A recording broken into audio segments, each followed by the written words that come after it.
Welcome to HDTV. You're now rocking with your boy.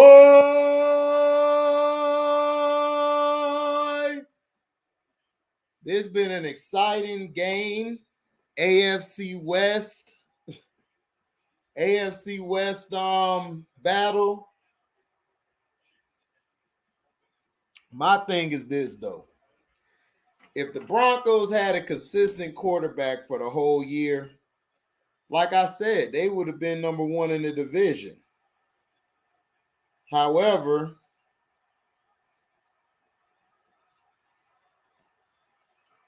we got this going on where Drew Lock has finally grown some BALLSs. And great defensive play right there. Great coverage. And this is the thing I've been saying about Patrick Mahomes. He is not comfortable throwing from the pocket. He's got to learn how to be consistent from the pocket. If he does that, the sky's the limit. The sky is the limit.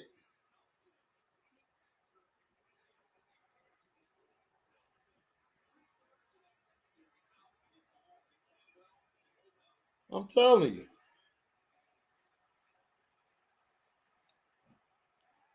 A good punt. But it went in the end zone, I believe, so it'll be a touchback.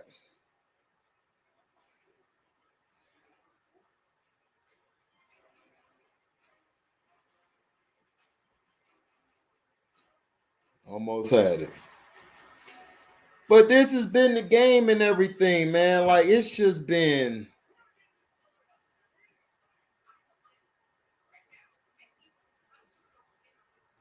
It's just been terrible for the Chiefs. The Chiefs have been getting by because of their pure talent.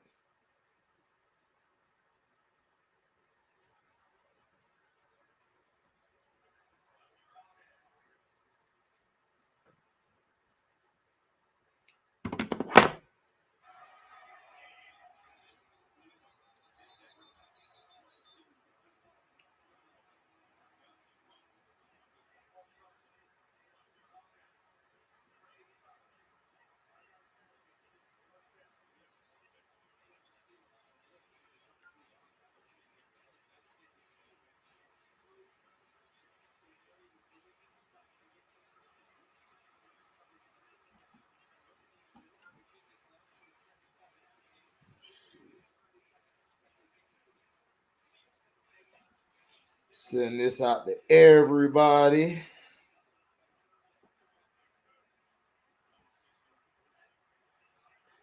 So it's 1st and 15.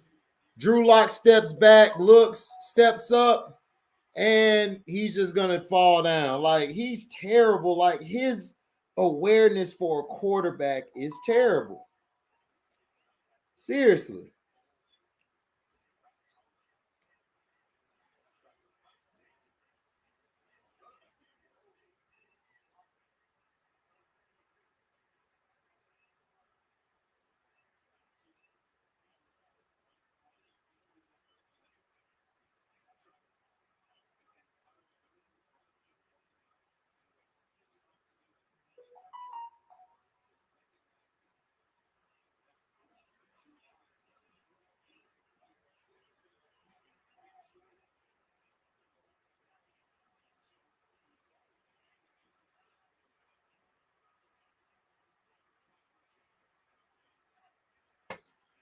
So 2nd and 20 now because of the holding. And what the hell just happened? A fumble. But they're going to say incomplete. Christian, what up? Damon, what up? Chilling, watching this game? No, the Chiefs don't look good at all, man. They look terrible. They are struggling. But see, this is Patrick Mahomes doesn't play well against the Broncos. I forgot about that. If I would have known that, I'd have picked the Broncos. But the Broncos don't have a quarterback real good. So If their running game don't ball out, then they're in trouble. Because this guy can't throw.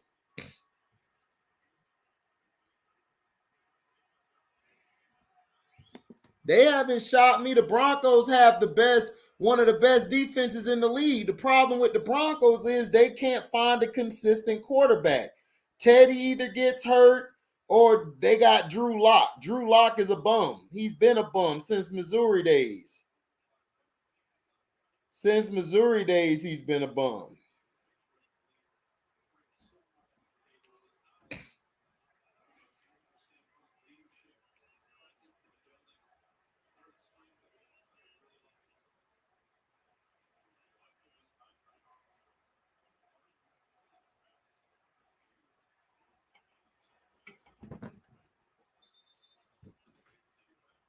Ugh.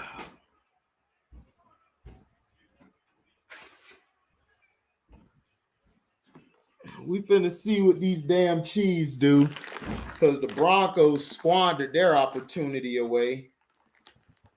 What's up, C-Pen? Yes, divisional games. But Patrick Mahomes got to learn how to play a little better in the pocket. But other than that, yeah, y'all gonna win the game, C-Pen. I picked y'all to win. I know y'all gonna win.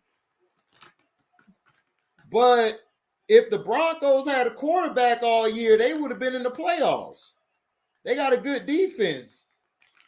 And then they've been dropping all the picks that Patrick been throwing their way. Oh, he was over the line on that one, but they'll let it slide.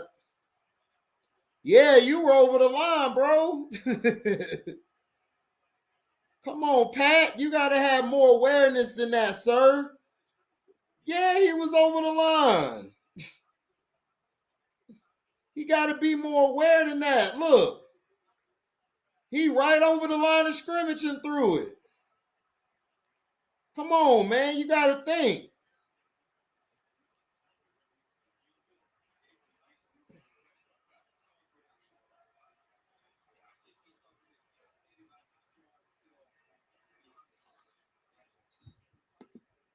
Well, my bad, C-Pen. I'm not like you. I'm not in the future. I'm still in the past, sir.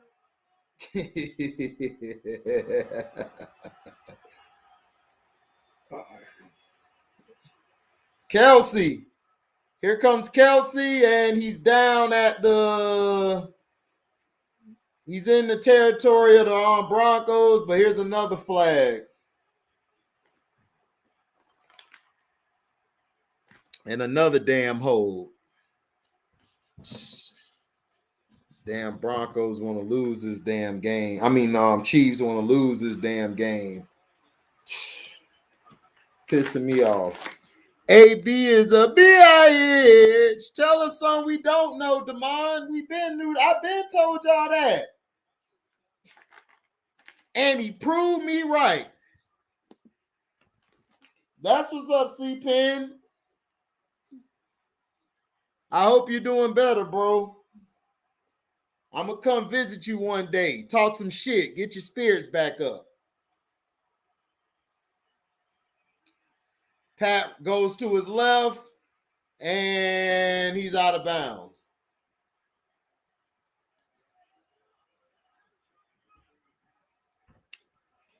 Oh, wow. Hurts is inactive.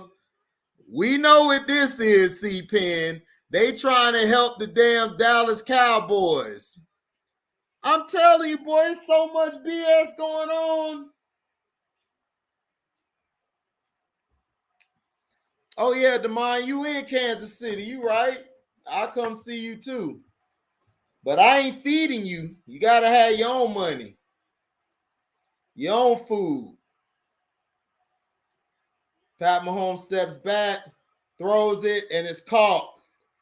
And down by contact, short of the first down.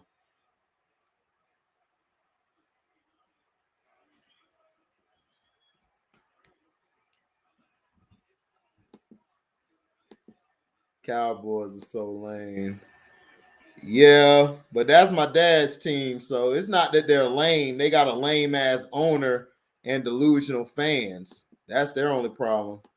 You know I'm skinny HD. Well, you better eat some hog maw, some pig feet, some chitlins, some collard greens, some cornbread, some black eyed peas. You better eat the whole dish, sir. You got to gain some weight, man. So it's 21-17.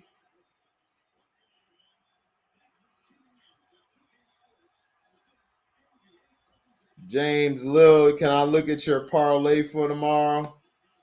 I guess. And that's a first down. Tyreek.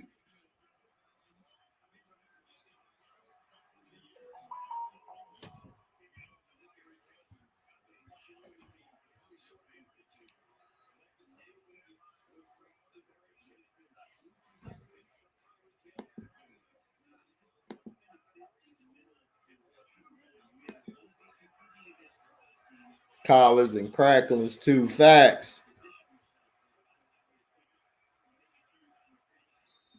Shit, I just had some catfish nuggets, fries and rice, man, with some hot sauce.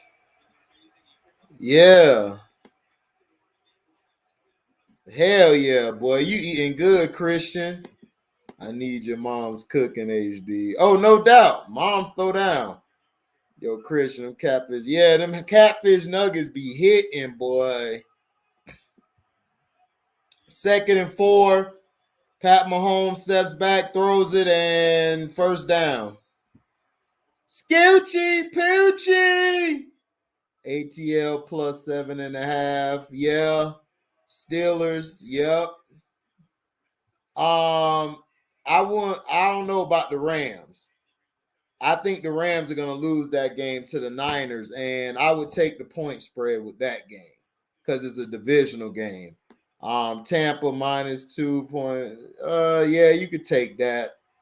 I think Tampa's going to win that one.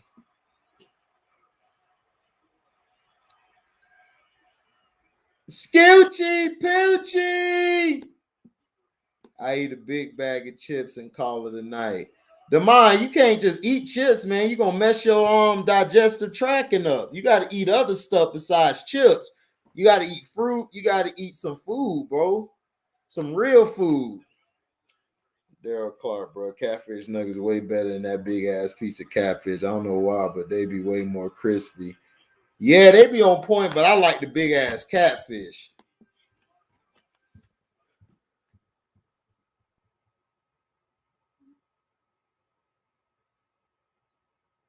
This is crazy to me how bad the Kansas City Chiefs are playing. This is terrible. Well, you need to eat. Yeah, you got to eat that stuff, Damon. Patrick goes to the right, throws it up, and almost pick. The Broncos have had 8 times to pick this. Patrick Mahomes should have had 8 picks by now. The Broncos just cannot catch at all. And this is it. Patrick Mahomes rolling to his right. He's going to throw it. Good job by the lineman to come back and block it. That's all you have to do. All you got to do, I would just drop somebody backside every time he rolls to his right or left and then block it because he's going to have a guy come right back because he can't throw. He don't have any receivers to run those routes. And he steps up in the pocket, throws it in a bad pass, 4th down.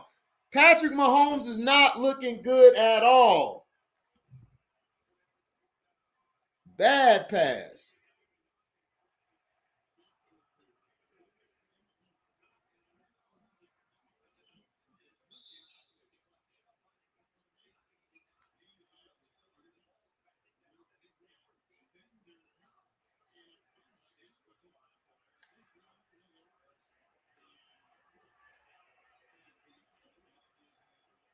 They're going to attempt the field goal. And he kicks it. And it's good. 21-20.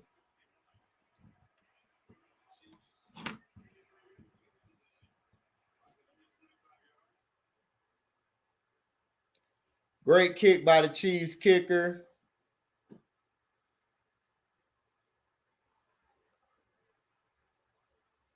And remember, this happened in the Bengals game. What up, Markel? What up, CRB? They run it, and Gordon gets 6-7 yards on the play. I'm chilling, y'all. What channel the game is on? It's on ABC, I think. Hold on. Yeah, it's on ABC. Whatever your ABC network is.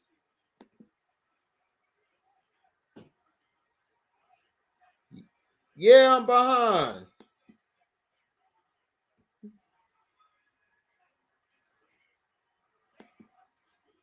Because the Broncos have been running the ball.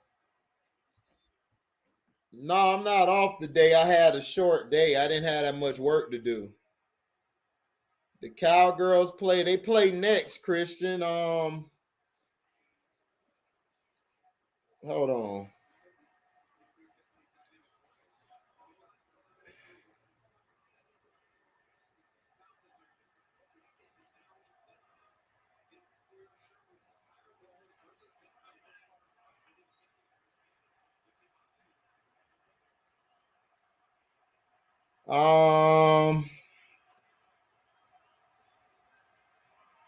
They play at 8:15 Eastern time. First down, Gordon. What up, Dante Reeves? Yeah, Melvin Gordon. Yeah, they play on ABC too, Christian. Yeah. Yeah, Melvin Gordon's a great running back. His problem is he can't stay healthy. Nah, they playing on ABC. Yeah, the Eagles finna rest.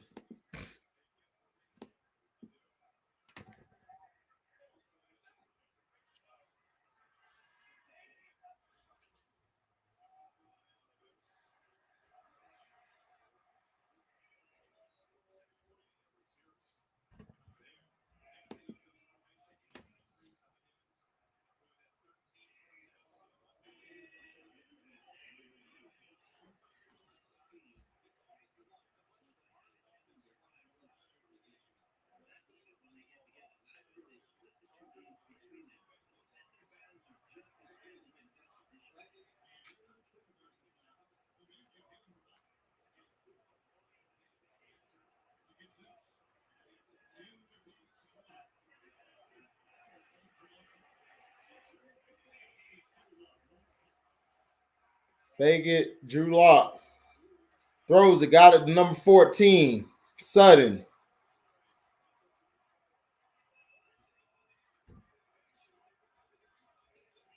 Drew Lock sucks. And Christian, stop it. Christian, you be giving too much bail to people, man. He sucked. No, the Chiefs are not the best team. And what up, Stevie No Wonder? No, the Chiefs are very vulnerable. They are very beatable.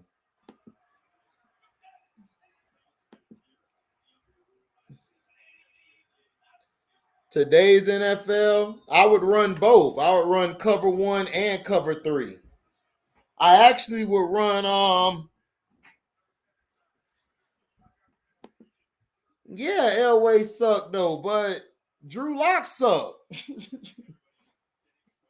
Elway's not the one calling the plays. He's the one putting the team together.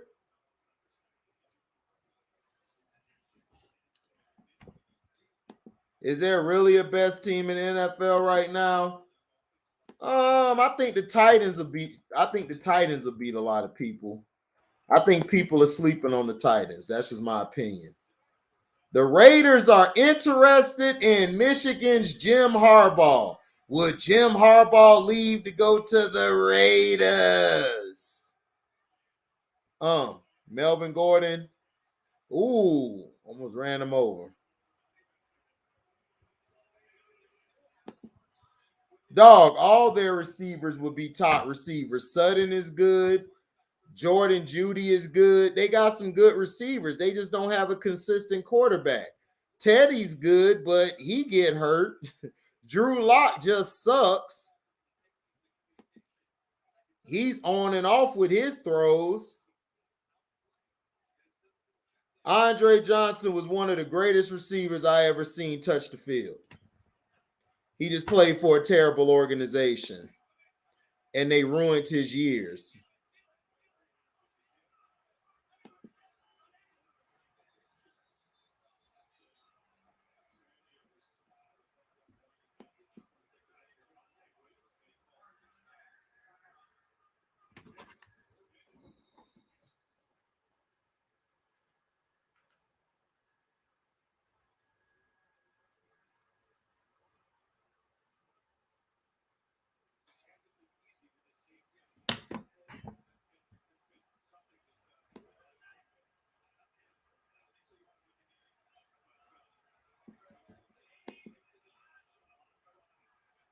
Yeah, Andre Johnson from the U.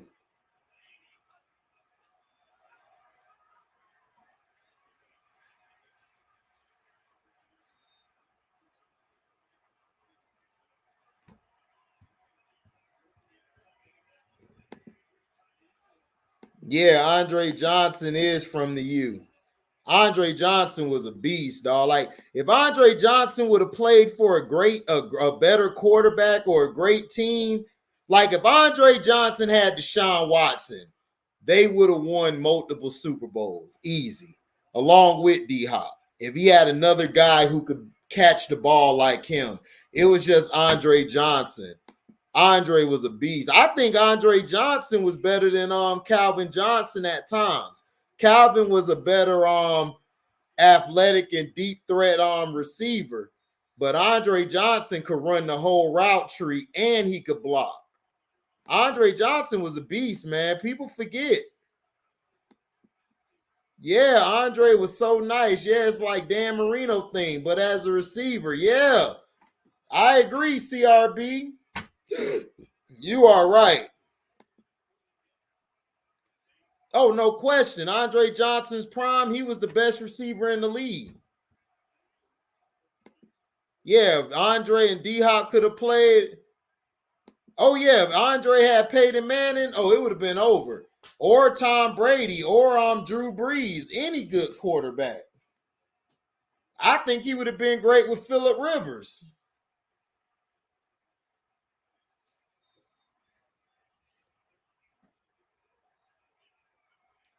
Mm-hmm.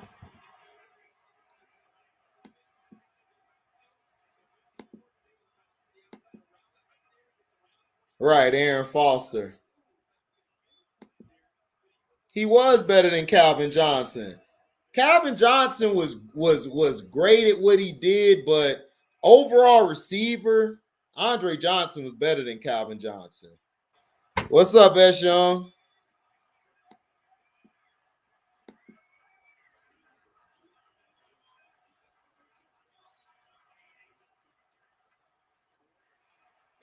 Wow, Melvin Gordon, man, I'm behind like a mug. Ran it, touchdown, cheese. Melvin Gordon. Yep, Melvin Gordon.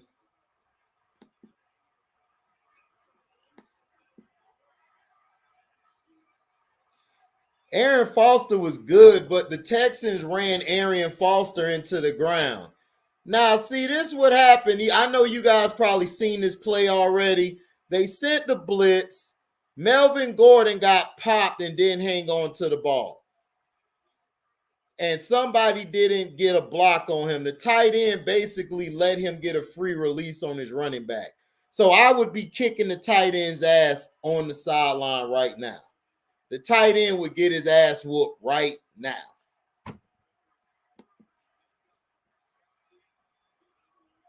Christian, Marcus Colston was okay, Christian, but Colston wasn't like no top tier receiver. He was like second or third tier.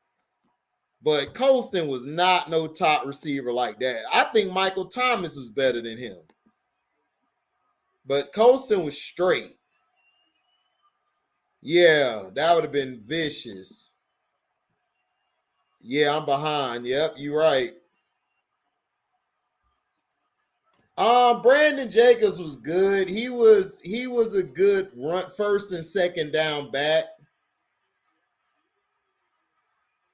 2-point good by Pat. So 28-21. The damn Broncos just gave the game to the Kansas City Chiefs, man. Like it's like this is what I'm saying. If they had a legitimate quarterback, they had a legitimate guy that's the quarterback, you would be fine.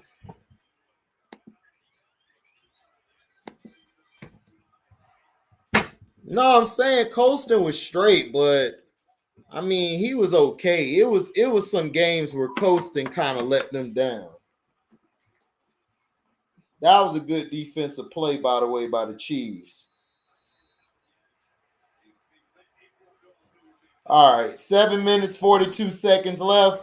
28-21. This has been a pretty good game. Matt Schaub derailed my Texas. Yeah, Matt Schaub, the reason you guys didn't win. I don't know why the Texans paid for him. Like he was trash in Atlanta. Drew Lock steps back, throws it. Caught. Tim Patrick, 50. He's going. Great catch and run by Tim Patrick. That's what I'm saying. If the Broncos had a consistent quarterback, they'll be tough. What up, Know the Ledge? You actually, hey, this is a true statement. Black man got to work 2 times as hard while pink folks barely work. You are absolutely right. Oh, God. You liked it, Robert Meacham? Robert Meacham was like a 3rd or 4th option, Christian. Oh, my gosh. Up top lock. Oh, that's pass interference. But they ain't going to call it, though. Cuz up there, I'm like, what the hell? That should have been a pass interference. Oh, my goodness. Yeah, Tim Patrick, good. That was some BS, though. That was a bad play. Right, no flag. He said Robert Meacham. For real, man, Christian tripping. Meacham was fire on Madden, bro. He was my Tyreek Hill. He caught them deep balls. Oh, my God. He was not Tyreek Hill. He could catch the deep ball, but he was not Tyreek Hill at all. He was over the hill.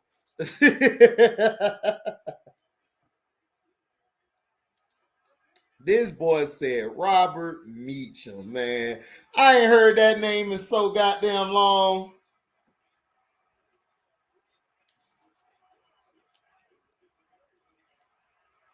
So let's see. 3rd and 6. Drew Lock up top, and it's caught. First down, Jordan Judy. Deshaun Watson on the Broncos HD. No, Deshaun don't want to go to no Denver. He want to go somewhere where it's nice and warm. He don't want to go to no cold weather. I'm telling you, Deshaun Watson is going to be either in Miami or a New York Jet. He going to be in one of those 2 places. Or the Las Vegas Raiders. I could see him going to one of the 3.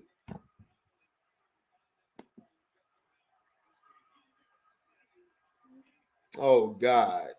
Braylon Edwards, okay. Jerry Judy HD. Whatever. Jordan Judy, Jerry Judy, Judge Judy. It's Judy. New York got cold weather. Yeah, but New York got a lot of celebrities there, though.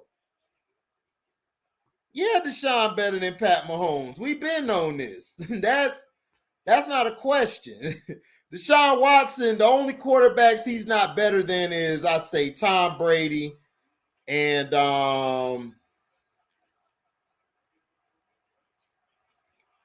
that's about it. I think he's better than everybody else. Just me.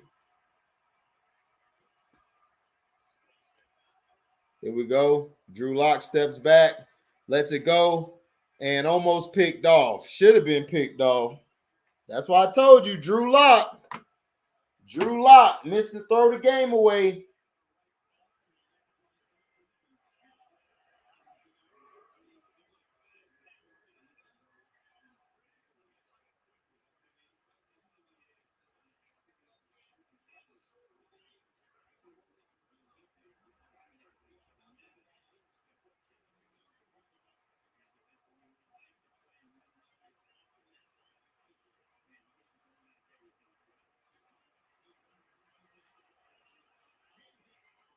.39 shotgun. Drew Lock goes to his left. Bad throw. Bad throw.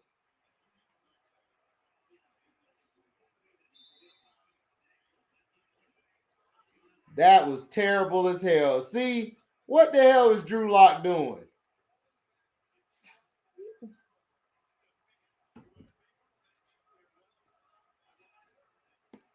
Nah, he's not better than Tom Brady, but he's great.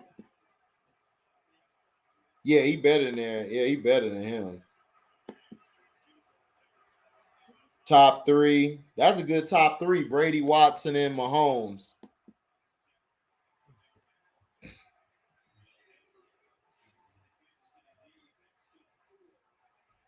Crazy. Out the damn game to the Chiefs. And that's what I'm talking about. Gotta hang on to the ball.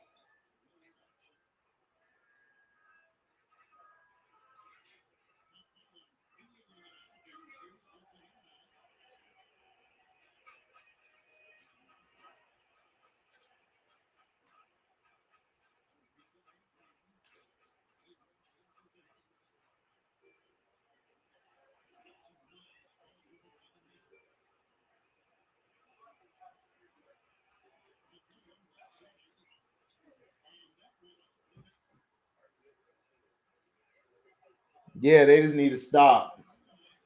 I think they can get a stop. The Chiefs ain't been playing that well.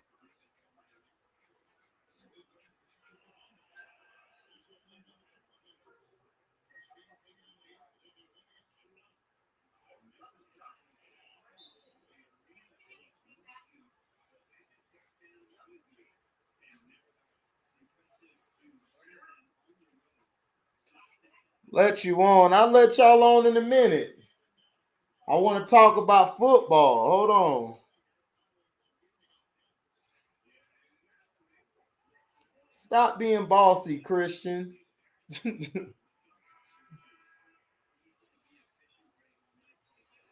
Yeah, I see her. Yeah, you ain't lying.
Yeah, you are bossy as hell.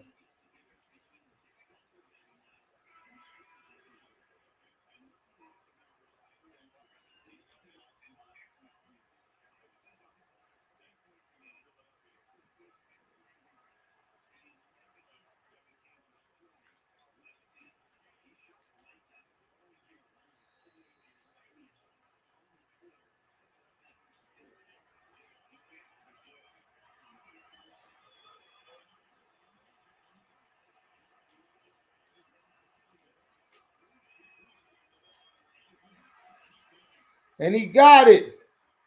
17, Miko Hartman got the catch.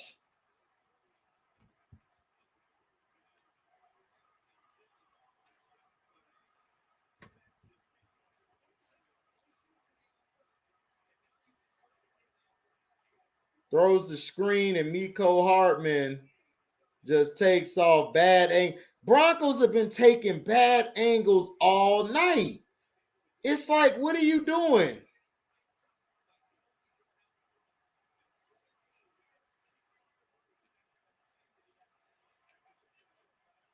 And they're giving way too much cushion to these Chief receivers. Motion right there. Pat gives it to Williams. I mean, not Williams, but McKinnon. And McKinnon gets about 3 yards.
What up, Joe Cool?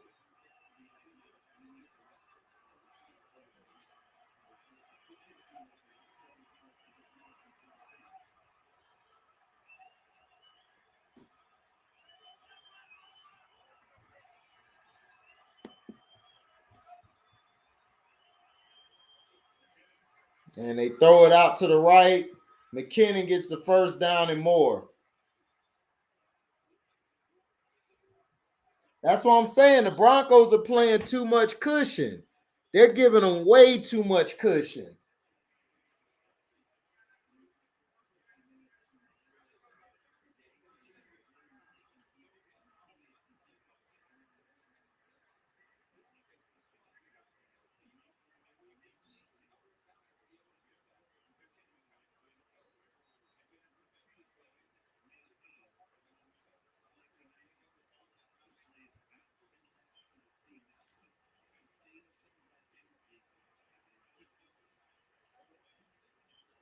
Yeah, they stupid.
There's going to be a timeout by the Chiefs.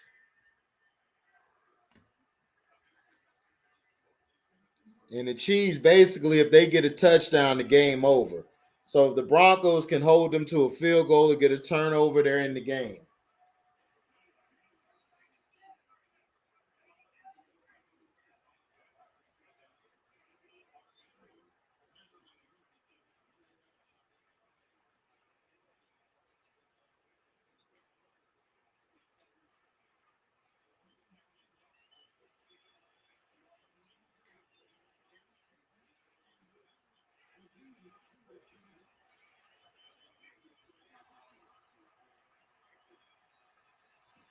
Here we go. And he throws it, and a flag and a whistle's blown. And it's a false start on the Chiefs.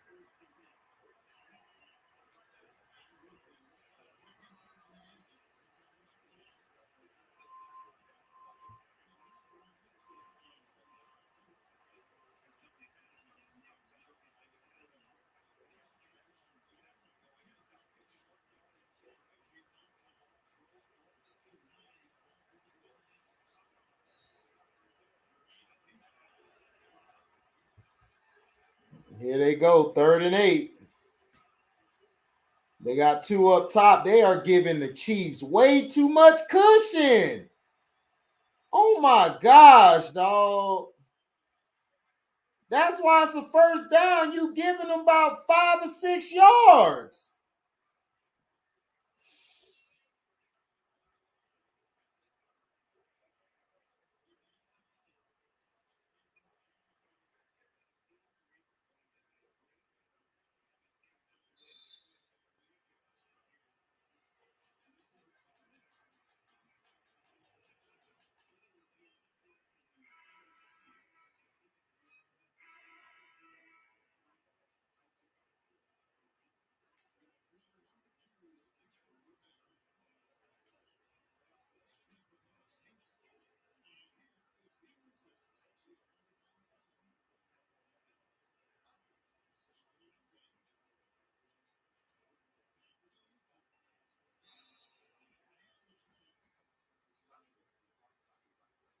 Yes, it's too many free releases.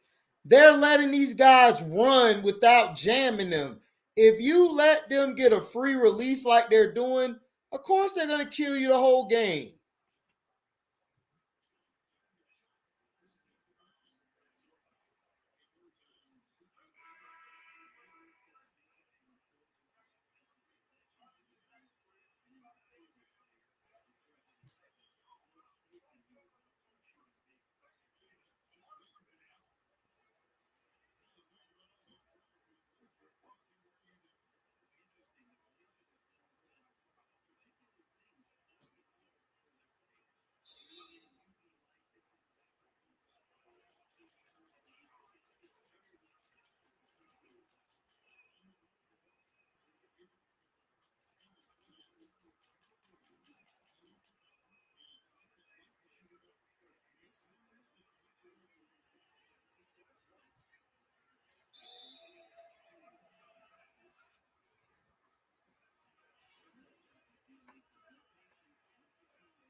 Yeah, I see.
This some BS, man.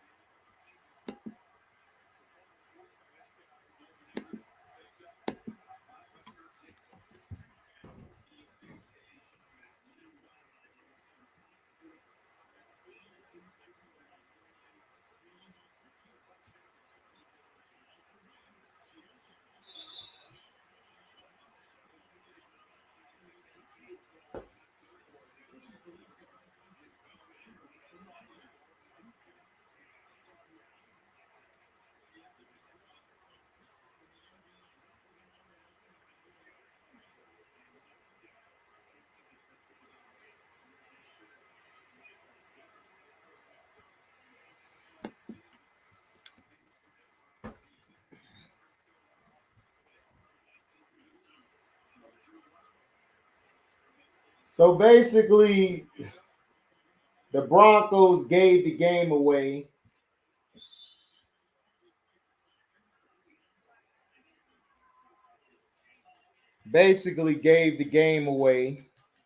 Melvin Gordon fumbled the ball. They took it back and scored a touchdown, then got a 2-point conversion.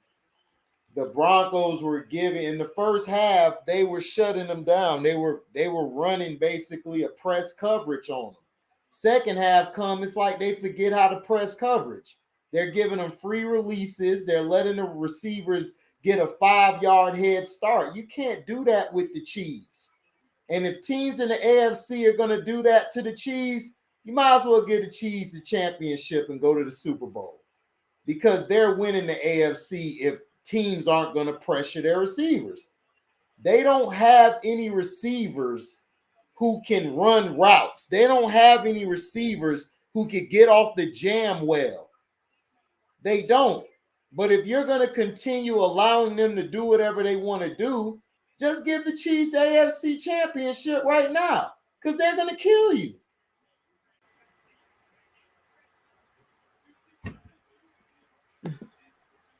What's up? Hey?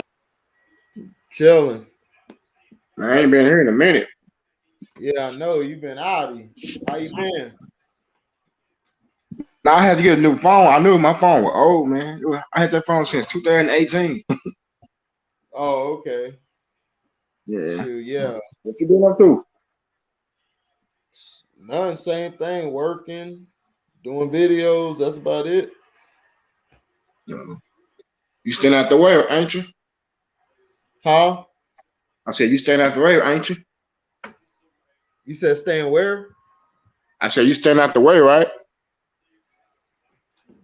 Yeah, just doing what I gotta do, man. I'm basically doing the same thing. I'm just sitting bored here. Had to get on here. I ain't been, like I said, I ain't been here in a minute. I see my Cowboy finna play today. I Yeah, feel they like we gonna playing win. the Eagles. I know. I feel like we can beat them, but in the playoffs, I gotta see. I don't know. They might be one and done. That's why I ain't really been getting too excited because of Kellen Moore. Yeah, Kellen Moore terrible. He don't know how to That's a call Jason. no That's what I'm plays. saying. It's a Jason Garrett guy. I don't know. He haven't done nothing to be the play caller to me. Right. He don't have no experience. Mm-mm. He don't have any experience at all. His thing is he's from Boise State. He was there as a backup quarterback, and I guess Jerry liked him. So Jerry liked these backup quarterbacks because he know he can Right. control them. That's what I'm saying. Like, man, I've been watching. I remember him in what, Boise State. That's it. But I don't remember him just doing nothing for the Cowboys. I think we went 1-15 with him. I think 3. I don't know what year that was, but I know he wasn't that dude on the field. So I don't know what No, Jerry Jones saw in him, but yeah. no, he didn't have a strong arm. All He had right. a very mediocre arm. The thing is, Boise State had a lot of athletes around them, so they basically covered for his weak ass arm.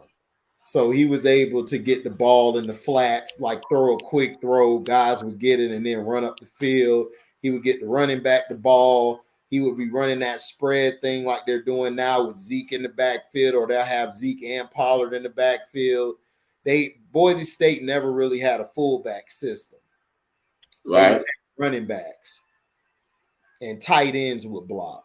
So they ain't really have fullbacks. That's why I'm like, I've been a Cowboys fan since Larry Allen. Like, what really Oh, made I almost stopped being a Cowboys fan. If Jerry didn't sign Dak Prescott that year, last year, I was not gonna be a Cowboys fan anymore because they gave Romo all those contracts, and yeah, I'm he like, ain't do nothing. And Cowboy, and not you, but some of the Cowboy, because my dad, he was a Cowboy fan since the Starbuck days. Before he passed away, he was a Starbuck guy, and Tony Dorsett. You had Billy White Shoes, Randy Clark, all them guys. So that's who he loved, and Drew Pearson. But his thing is he used to get upset because he was mad when we didn't get Randy Moss. If they would have got Randy Moss, Dallas would have had they would have been fine. Because you would have had a guy to stretch the defense, and then that would have gave Troy Aikman 3-4 more years of his career. right. But So Jerry ego got in the way. Like I found out what really happened between Jerry and Jimmy.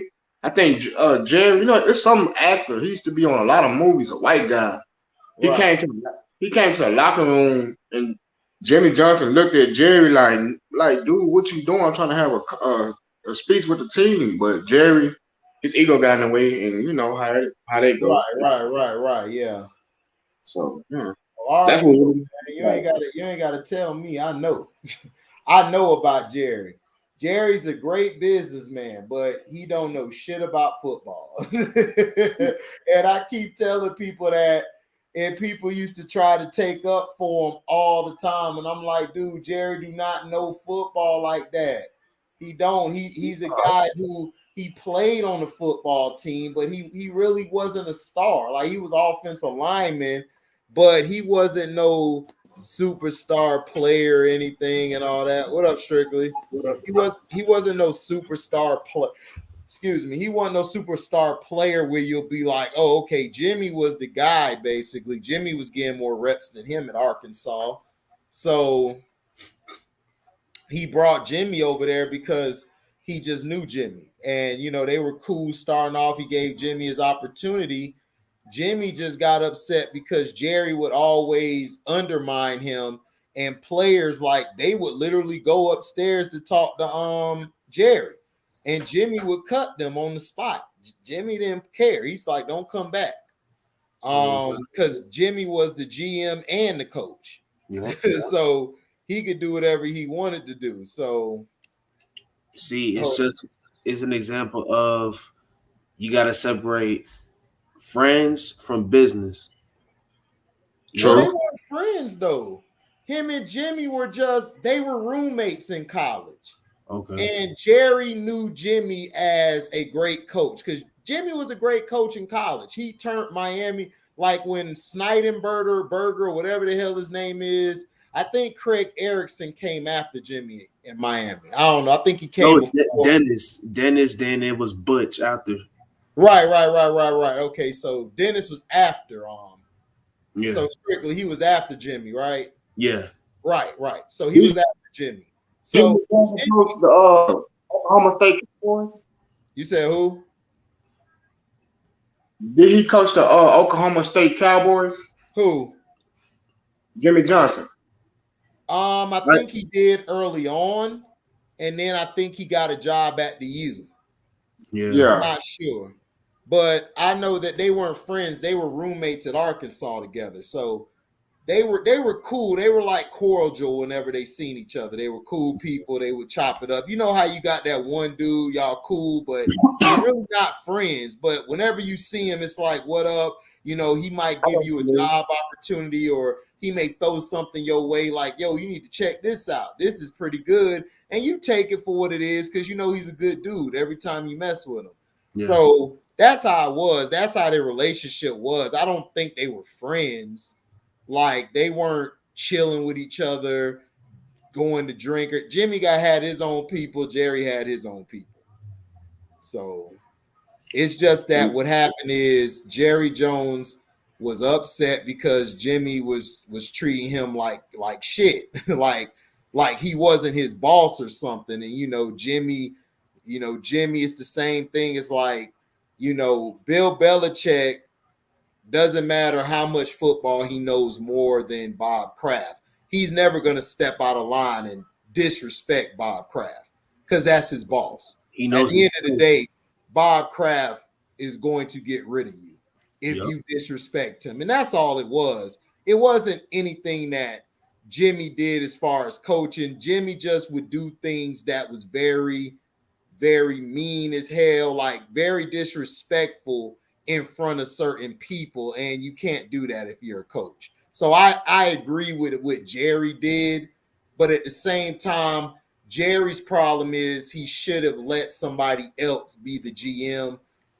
and actually let them be the coach. He should have hired a GM or a president of operations, and then he should have put a coach in place who knows how to run a team. Yeah. So that's what he should have done. But he looks at it like a mom and pops. I'm going to run it. When I pass away, Steven's going to get it. Steven's going to be the running of it. And, the kids will have a stake in it, but Steven's going to be the guy who's going to run it. Shoot. Steven said, I think when Jerry was like, yeah, I was the one that brought Dion over and Steven almost whooped my ass. I said, stop the BS, Jerry. First off, Deion Sanders would have been on the Cowboys earlier if freaking Jimmy Johnson was still head coach. But, Jerry got to be an attention whore and want to take credit for something that he didn't do. And it's like, bro, come on. Well, he brought Deion over there. The thing is, they didn't get Deion because people forget Dallas had a solid corner. His name was Kelvin Smith, number 26. Kelvin Smith was one of the best corners in the league. So they didn't need Deion. They brought Deion in because Kelvin Smith got hurt. He got hurt and was done. Like, he was messed up after that. So they brought Deion in because of that. And plus, they wanted to get Deion away from San Francisco because they knew that would cripple San Francisco's defense, which it was, because Deion was a lockdown guy. He could guard the number one receivers. So that's the reason why Dallas brought him over there, is because they wanted to take him away from San Fran. And they originally wanted to bring him there because they wanted to keep him from going to San Francisco. So that's the only reason why he brought Deion in, was those two reasons. Because Kelvin Smith, if Dallas fans will tell you, Kelvin Smith was a lockdown corner. He was shutting guys down, especially those two Super Bowl runs. He was guarding Jerry Rice. He was guarding all these guys, and he was holding his own. He just doesn't get the respect because Deion came over there. Yeah. Man. But tonight, the Chiefs look very vulnerable. Against the run, the Chiefs are not they're not that good. But defensively, if you're going to play the Chiefs, all you got to do is press their receivers. I don't understand why the Broncos stopped pressing their receivers. It don't make any sense. Are the Broncos in like playoff contention? No, they're gone. They were eliminated. Broncos gonna be straight if they get them a consistent quarterback. They're gonna be dangerous. Wait, I thought Teddy Bridgewater was there. Yeah, Teddy got hurt. Oh, okay. He got hurt 3-4 weeks ago. I think ACL and MCL tear. Not sure. You already know they're gonna cut him. They're not gonna bring him back. Oh, of course. They're gonna try to go after Aaron Rodgers. Lord Jesus. Lord knows. See, Aaron Rodgers, man, I'm done, man. He should have been retired. He should have been gone. I don't understand, man. I don't understand. I don't understand why they say he's one of the greatest quarterbacks in the media. I'll be like, he really not. Like, I seen him quit on his team and throw his team under the bus. Right. It's former players that came out on the team called him out like, nah, he's selfish. Yeah, he is. No, Vontaze Burfict hit. If it was the old NFL in the 90s or 80s, no, that would have been a legal hit. But because it was the new era, it was considered dirty. But Vontez, it was a bang bang play. AB just got sprayed on the play. Big Ben threw the ball ugly that play where he got hit. Then Juju banged on to Vontez the next play, I think. Yeah. And I don't see how he still Ben Roethlisberger. I'm like, how the hell? But well, I know he's that. white. What's Yeah, up, man? Yeah, because he's white, man. He's a white quarterback, and he won 2 Super Bowls there. So they're gonna let him do whatever he wants. Yep. I'm like, but all he did was hit his girl. He ain't like kill. I ain't trying to. I don't know. Just the way he did him was dirty. That's when I stopped liking Stephen A. Smith. He was a real dude until they made him. I think ESPN suspended him for that because he spoke the truth, and then they told him we're gonna suspend you, and that's when he became a coon to me. Yeah, well, I remember Stephen A. Smith on that new school, old school back in the day. It was him and Skip. They used to do it in the 90s. Yeah. And they used to go back and forth talking about it. See, that's why when I seen Skip on Cold Pizza, that was the first time everybody heard of Skip. I knew about Skip in the 90s because the Dallas Cowboys, Troy Aikman was finna whoop his ass. Like, whoop the hell out of Skip. Because Skip put out a thing saying that he was homosexual. Whoa. And Troy Aikman was pissed off. And when they brought him into Fox over there to FS1, Troy Aikman was finna leave. He wasn't finna have nothing to do with Fox. Skip had to apologize face to face and basically, like, show sympathy or empathy because they weren't trying to lose Troy Aikman. Yeah. Because Troy Aikman is a great analyst of the game. I don't like Skip like that. Like he say he a Cowboys fan, but I done seen him throw his jersey in the trash so many times. Like, yeah, you're not the first one. Every Dallas fan, like my pops would even say the same thing. You know what I'm saying? Like, he would have said the same thing. If you're a Cowboys fan, man, you rock that jersey. You know what I'm saying? But my thing is this with Skip always do that, man. Skip, he goes by entertainment. Like, he's entertainment. He's not no more of a like he used to be, a writer, a journalist. Now he wants to be seen. He wants to be a star and stuff. Man, I feel like you should be on that sports stuff. Cause you went to school for that, did you? Yeah, I went to school for broadcast journalism. Yeah. Well, I don't know why they got you. Because you can't. They ain't gonna put you on there because you're gonna tell it like it is. Especially when it comes to Bon. That's why I never did it, because I couldn't. I would, if I ever do it, I wanted to do it on my own platform. Because if you write a paper or you write a story, if the editor don't like it, you got to change it. And that's what people don't understand. You got to change it. It goes through a chop room floor. They'll tell you to keep certain stuff and get rid of it. If I would have did it, then I would have been a puppet. I'd have been like Stephen Coon Smith and them. I would have to toe the line and stuff. And me, I'm not a toe the line ass dude. I'm not a corporate dude. Like, it's not about me. I'm not a hood dude. I wasn't born in the projects or nothing. I was born in a middle class America when middle class was thriving. So I grew up with working parents.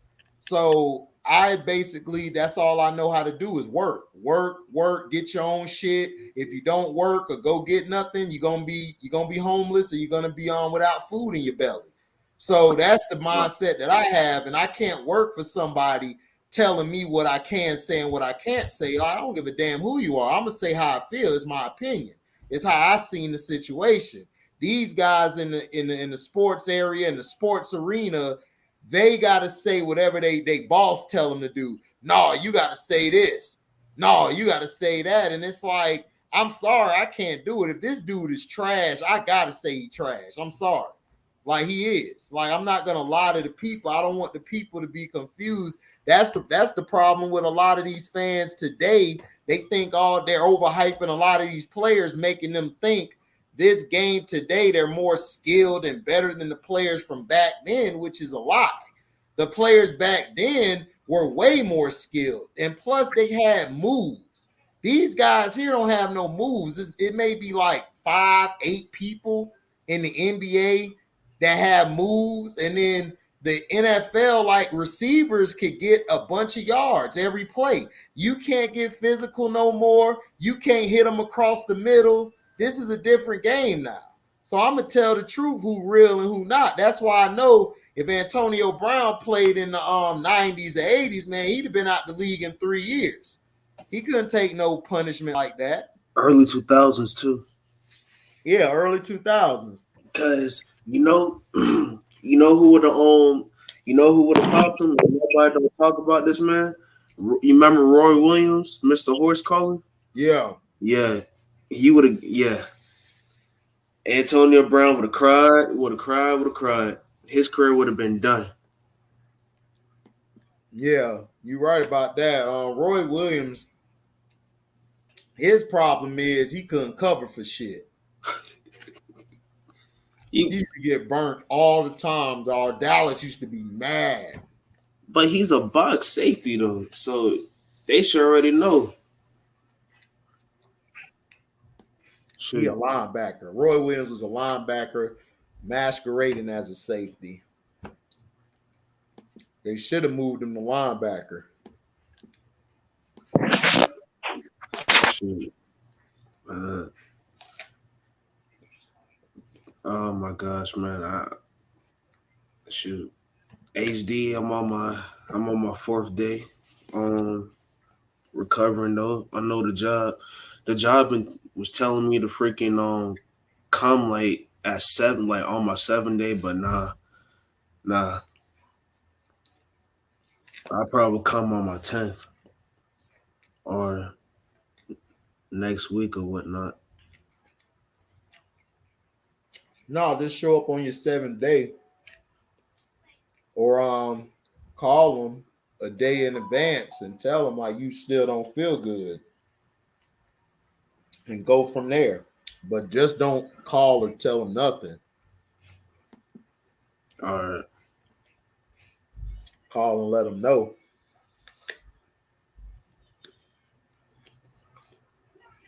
Yeah, because my mom was telling me how they kept blowing up her phone. It was like, how come he didn't let us know? Stuff like that. One of the supervisors. And I told her straight up, and I showed her on the screenshots. And I'm like, if they try to do some no call, no show, I already let the union know. I already let my shop steward know about what's going to go down. And they told me to just wait. Yeah. Always keep in touch, man, because if you keep in touch, you got records. If you don't keep in touch with them, there's nothing. It's their word against yours. Yeah. Roy Williams messed T.O. up. I remember that. You talking? He should have been a linebacker, but he was too slow for safety for me. He was. That's all he was a linebacker. Yeah. I told people when he was at Oklahoma that shit ain't gonna work in the NFL. He got to move to linebacker. Cause people used to tell me I didn't know what I was talking about. I was like, no, he should play linebacker. Look how he hit. He hit like a linebacker. Yeah, he do. That boy used to blast people. What hurts inactive tonight? This is some BS. C-Pen said that earlier. I want to see a game. It ain't, man. Minshew might win though. Minshew be balling. This gonna be a good game still. Rivalry game. If the Eagles win, the Eagles will have the 6th seed. If they lose, they would need the Niners to lose or the Saints to win. So do you have faith in Jalen Hurts now? Who? You. I think Jalen Hurts out today. Oh yeah, he out right now. I already made a video. I was wrong about Jalen Hurts. Hurts is straight. Their problem been their coaching staff. They always want to blame the brother, like they blame Dak for everything. It's like, Oh yeah, they blame the brother for everything. White guy don't get no blame, man. Like, They gonna blame Dak, and then now they trying to say Dak being like Westbrook now to the media. And I'm like, dog, Dak ain't being like nothing. Y'all guys are idiots. Y'all just don't like Dak. You know, like Shannon Sharp, especially. I'd be like, dude, you was a bum, Shannon. Because Josh Allen, to me, I feel like Josh Allen's had a worse season than Dak. Personally, Josh Allen been terrible this season. Tua has definitely been terrible. He tried to say Tua was a franchise quarterback. I said, where? No, for real, like. Who walked up to your pocket and said like this? Here you go, man. Because Patrick Mahomes didn't have no good season. Tom Man, Brady, all Patrick them going Mahomes been playing like shit this season. He been like, terrible. but they don't give him the hell, you know, and his Yeah, by his little brother. It's like, yeah, the Eagles been clinched the playoff spot, Felton. Now you guys are just fighting for either the 6th or the 7th seed. It don't matter. They gonna lose in the first round. I don't know, man. Depends on who they play. It depends on who they play, because because I could see them playing the Rams or whoever get that 2nd seed or 6th seed. I mean that 3rd seed, they gonna have some trouble. I'm telling you, because the Niners are coming into the playoffs hot, and the Eagles are hot. Yep. Now for us, I don't know, man. It's always something with us, man. We had so much bullshit that happened to us. The AB situation, that's not his fault. So much distractions, man. Mm-hmm. I still believe we're gonna repeat, but man, I don't You know a what's up. Buccaneers fan? Yes, sir. Born and raised, man. Born and You been a raised. Buccaneers fan since Warren Sapp and all them? Nah. Around like shit. I grew up watching the Bucks. What year did Raheem Morris came in? Oh yeah, Like what?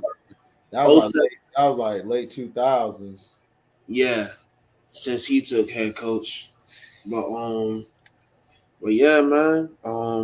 Grew up watching the Bucks like that.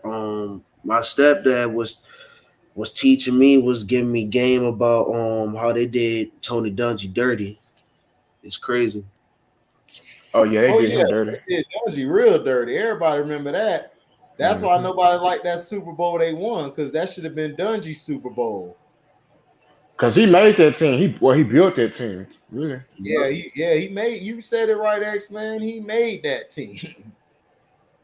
He And made that team. Sean King from St. Pete, like where I'm from, and he was Right. cool peoples. He would have been straight. John Gruden messed his career up because John Gruden can't coach.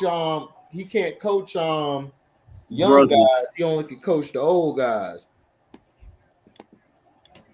Terrell, what are you talking about? We won the Super Bowl last year. AB got hurt, and we won the Super Bowl. What are you talking about?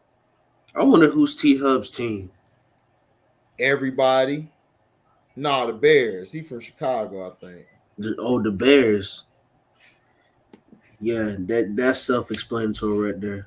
Well, I That don't needs no root for the comment. coach, Felton. I root for the team. I don't give a damn about BA. I've been knew BA was a bitch ass dude. I've been said it about everybody know who Bruce Arians is. Just like his last name, Aryan Nation. That's what he is. He's a Man. But you liar. know what? But the media didn't give him they didn't give him no slack. They just blaming Antonio Brown for everything. I'm like, Well, of he the course one they're gonna lied. do that. Yeah, of course they're gonna do that because they gotta protect the white guy. But Antonio Brown's stupid. He keep doing dumb stuff. If Antonio Brown ever just shut the hell up, he would be fine. Yep. But he can't do it. Do you And think he really suffering from CTE? yeah, yeah, dog. I really believe he's suffering from CTE. I really think That Vontez Burfict hit killed Antonio Brown, and a devil came and possessed him, and now his name is AB. That's what happened. Y'all think I'm playing? I'm dead serious. I am dead serious. I don't wish death on him, but if he died, they're gonna check his brain and they're gonna see yeah. Yeah, they're gonna see it's messed up. Because all them football, I feel like all the football players that played before should got paid big money because the NFL owed them. Like they put their life on the line for them, like White Daddy, Right. Yeah. Like Junior Seau, rest in peace to that brother.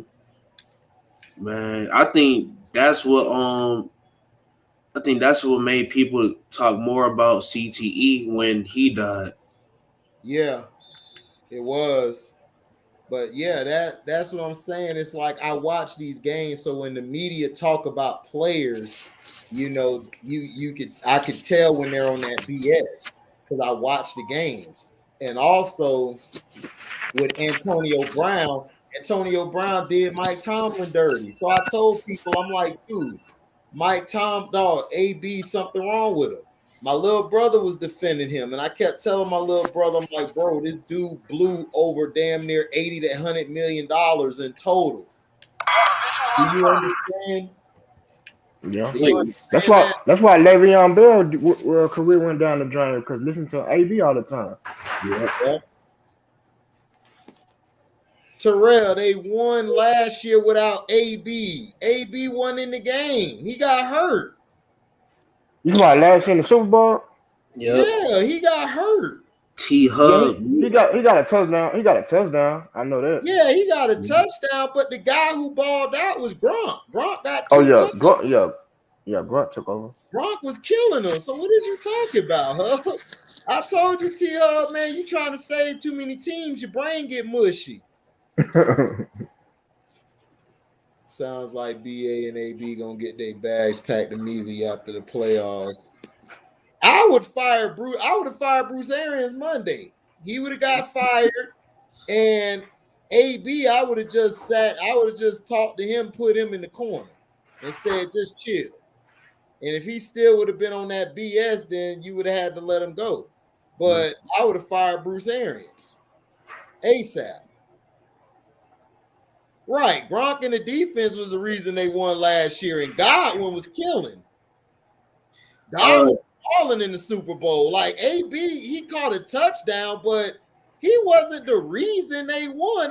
That's what I'm saying. AB, he's talented receiver, but dog, just being a great receiver doesn't mean that you get touchdowns. It's the little things you do, blocking, running routes, and not only that, like catching the ball in certain situations to keep the chains moving.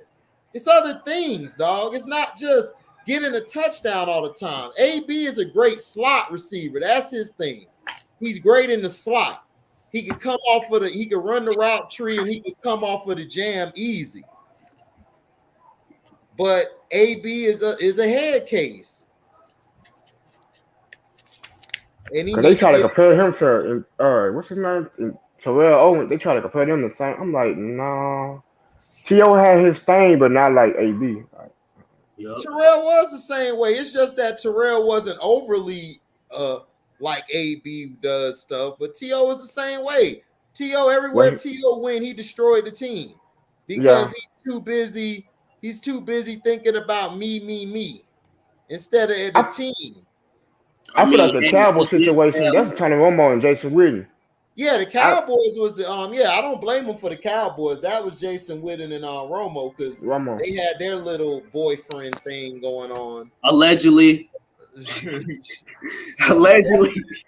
he kept throwing to Jason Witten like there was no other receiver on the field. I'm like, dog, go to somebody else. It's like, what are you doing? And it's like, that's why I tell people, like, dude, Dak is 100 times better than Tony Romo.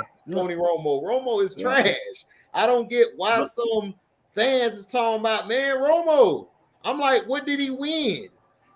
Romo he the reason Dallas didn't get to the playoffs. Oh, yeah. we had a defense in 2008. That's when we lost that against the Giants. And Yep. one more through. That's when they went to Cowboy, him and Jason Witten, but nobody Yep. said nothing to them. I'm like, Right. But if Dak go, they gonna curse Dak out. The whole world done fell. mm-hmm. That's what I don't understand. Like they say, that's why everybody know I'm a real Cowboy fan. I criticize like Romo. I don't like Romo. Like I never liked him. Oh When I hell no. first seen him I play, I couldn't. was like, Yep. I couldn't stand Romo. I knew Romo was soft when he played. because Jason Hatchett called him out. Like he was doing like he was Aaron Rodgers on Brett Favre in the locker room. Like he was standing off. It's like he didn't care about the team. He wasn't a leader. He wasn't a leader. He was never a leader, dog.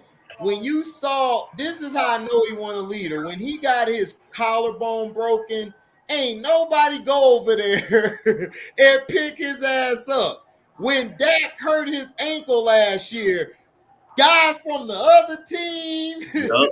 guys from the Cowboys came out there to make sure he was straight. Because Dak is a real dude. He's not fake. And they don't like that. The media gotta tear him down. Because Wait, putting up good numbers. He's fifth in completions. He has one of the best touchdown ratios in interception. But we can't talk about that because he's black. We gotta tear him apart. But Aaron Rodgers could suck for like the past 6 games, lie about taking the jab, but he's Mm-hmm. praised though. It's like it's the same dumbness I see all the time, and it's like people won't wake up and see it. you can't be talking about Ryan Braun's, aka the lover of Sharon's life, allegedly. Yeah, I can. I talk about him whenever I want to. I tell Brom in his face, your husband's soft, and he wear thongs on the field. Hey, Joe Namath was wearing pantyhose, but hey, nobody talking about that. Who? Joe Namath wearing Hey, pantyhose. but Joe Namath won the Super Bowl and he was smashing broads, dog. He probably wearing one of his women's panties. I mean, I'm just saying, man. Hey, this dude was on the sideline with a fur coat on, dog. Look, I'm sorry. That's goat shit right there. Hey, Jamarcus Russell was on the sideline with a fur coat, showing up to practice, he looked like a fur coat. That was his problem. he looking like heavy. He looking like Diddy straight from the after that case with him and Sean, walking out of that courtroom. That's what Jamarcus Russell was looking like coming to practice. Man, Jamarcus Russell looked like Jabba the Hutt. Man, Jamarcus Russell was looking like Jabba the Hutt from Star Wars. I just saw him on Star Wars Wednesday night on the Boba Fett series. I just saw him and his sister. So I don't want to hear that. HD. Ain't no whoa HD. Look, these dudes love to wear panties. That's their prerogative, but I'm gonna call it out. Yeah, they do. See, not everybody's like Dennis Rodman. Dennis Rodman straight. Not everybody like his ass. Dennis Rodman did that stuff for money. He was getting paid off of that stuff. Like he was. Yeah, he did that stuff for attention. Right, for attention. That's different. Like to sell his brand. Like he wasn't doing it just to do it. Like these guys today are doing it. They're not getting paid for it. They're just doing it. Yep. And looking ridiculous doing it. Odell Beckham. Like these new generation of people do anything for a bag, though. I'm like, right. Man. Hey, HD, let me ask you this. Do you think Dak was soft because of the fact that you remember how I think they talked about it on ESPN his life and how they talked about how he got jumped? Yeah, that party thing, they all got jumped. They had it on the news, yeah. Yeah. Do you think Dak could have did something? Because I heard Dak was just an innocent bystander. Dak got jumped by like 6 to 8 people. What he supposed to do? He not Jackie Chan. Right. He not Jet Li. Like, he got jumped. He got his ass whooped. Him and his brothers, I think, got jumped. It happens, dog. Like, I think the guys were jealous of him or something. I guess the girls probably wanted them. They walked away from them and they got mad. I mean, that doesn't That's how it mean, always go. dog, if you got jumped, you got jumped. You know what I'm saying? Like I mean, they tried to help him. Like his brothers, they got jumped too. They were trying to fight. Dak was unconscious, like he was dazed because they were pounding on his ass. So I don't know how that's soft. I mean, he hasn't shown softness in none of his games. The motherfucker who soft was Tony Homo. He was soft. Allegedly. They try to blame Jessica Simpson for his situation. I'm like, No, no. that's him. That's That's what I'm his. saying. That's the media. I'm like, man, y'all. Jessica Simpson ain't got nothing to do with him being soft and Right. Like I done seen soft before. Dak's not soft. Aaron Rodgers, he's soft. Aaron LeBron Rodgers soft. very soft. LeBron soft. Like those guys are soft. I know they're not built like that. I know if a real dude got in their face and told them to run it, they backing down. That's soft. Kobe. Dak, I see Dak. That look like he'll fight anybody. Like to win to do what he got to do. I don't see soft in him. Shoot, I seen Kobe. Kobe, he ain't backing down. Rest in power. I remember Kobe different, man. You know what I'm saying? That type of guy is different. that guy was born with that boy was born with that strength in him, that ice cold in him. Like you're born with that. You know, him and Mike were born with that. Like to go for the throat. Isaiah Thomas, Bird, on Magic, they were born like that. Bron wasn't born like that. Bron was born like to have fun and he want to be cool with everybody. He want to go get a drink with everybody. You know, he got to be liked. Like he got to be loved and liked. He got to have everybody always praising his name and giving him love. LeBron is a lame dude. Like you can tell, it's a dude. He real lame. Yeah. Daryl Clark. You took my now you took my idea or my answer because I was gonna say Kevin Garnett, porch puppy. Like I always thought. Well, Kevin Garnett wasn't soft. It's just that Kevin Garnett wasn't tough as he tried to make everybody believe he was. Yep. That's the difference. Kevin wasn't soft. Kevin Garnett would go out there and help the team in that. But I just seen when he stepped the guys his size, he backed down. Like Kenny Martin? Huh? Like Kenny Martin when he tried like Kenyon Martin. Carmelo. McDice. That's the one, McDice. McDice was finna whoop his ass. They had to pull McDice off. I don't know what. Carmelo was waiting outside the locker room for him. Right, see, that's another one. People sleep on Carmelo. Carmelo, come on now. Carmelo's about it. Carmelo about it, man, but he fell in love with a hoe, man. He just fell in love with a hoe. I mean, I'm sorry to say that. That's his, but she a hoe, dog. Lala been a hoe. We been on about it, but I thought Lala had class though. I mean, to me, man. Like growing up, she had class. A classy hoe. Yeah, Mm-hmm. Yeah, she a classy hoe. Cause she was messing with Mickey, man. First, well, she was trying to mess with him. She was messing with a lot of rappers and other people first. You know what I'm saying? So everybody knew about Lala. It's just that Mello was young, so he was a kid. He took an ass whooping for her. So that was true. What? That he took an ass whooping for her. Yeah. I thought it was just a rumor. No, he took an ass. He got his ass whooped. He got his ass beat down. Casino talked about it. Like, Casino talked about it.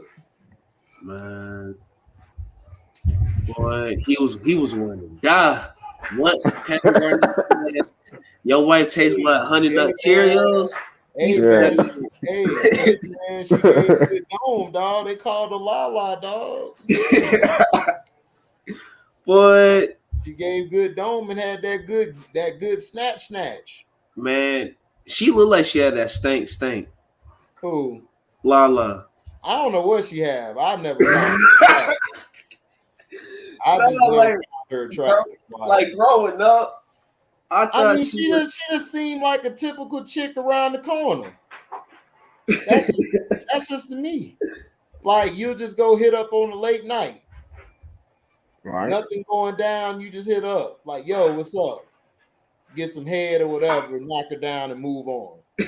Like, is she not a chick to me you go out here and brag about like she's the best ever? Like, you know, like she's just not a wife to me. Like Jada Pinkett as well. I just never seen them as wives. I just seen them as the home girl that you knock down or the chick around the way that you just spray real quick and you go about your day. You know, go to work, go do what you do best. Play ball, play football, basketball, whatever you do best. Play the video game. I mean, shit. Play video games where you getting head on the spot. Yeah, right. She coming over at 2 a.m. to taste test some meat. That's right, girl. That's all she could. I mean, that's what I see her for. I'm not trying to diss, but I thought Ananda Lewis looked better than her. Who? In my opinion. Who? Ananda Lewis. She used to do MTV and stuff back in the day, but she was a square, but she looked better than her. Okay. You know, so I mean, hey, it is what it is. You can say the same thing for Superhead. Of course. Superhead didn't look good. All she was good at was just sucking dick, dog. That's it. She did a porno with your boy Mr. Marcus, and she showed her skills on a porno, and then she got famous from that. And then Jada Kiss mentioned her in the line. But I mean, she never was no wifey material. Like Shaq was tricking on her, all these guys were tricking on her. It's like you don't trick on this type of chick. You just get some head from her and move on. Yep. You don't pay for this type of chick. She looked ugly, dog. She wasn't that fun. She was just light-skinned. That's it. Light-skinned. Right. Man, but hey, what's his face? That nigga a simp. He wiped her. Who? Wayne. Lil Wayne? Yup. Well, Wayne basically be tricking. He tricks. Wayne been tricking on bras forever. Well, he got tricked too. Yup, got herpes allegedly from Trina. Allegedly. Mm-hmm. Yeah. Everybody got that from Trina. They just waiting in line. That's a shame, man. That's embarrassing. Like, what do you like? I don't see how people walk with her. I knew she was a hoe when she first came out. All she did was talk about sex. I'm like, yeah. She ain't no better. You know, Trina was terrible, man. Trina was she was all right, but all she talked about was hoe shit. That's what I'm saying. She was just talking about sex all the time. Like, yeah, I wasn't feeling her.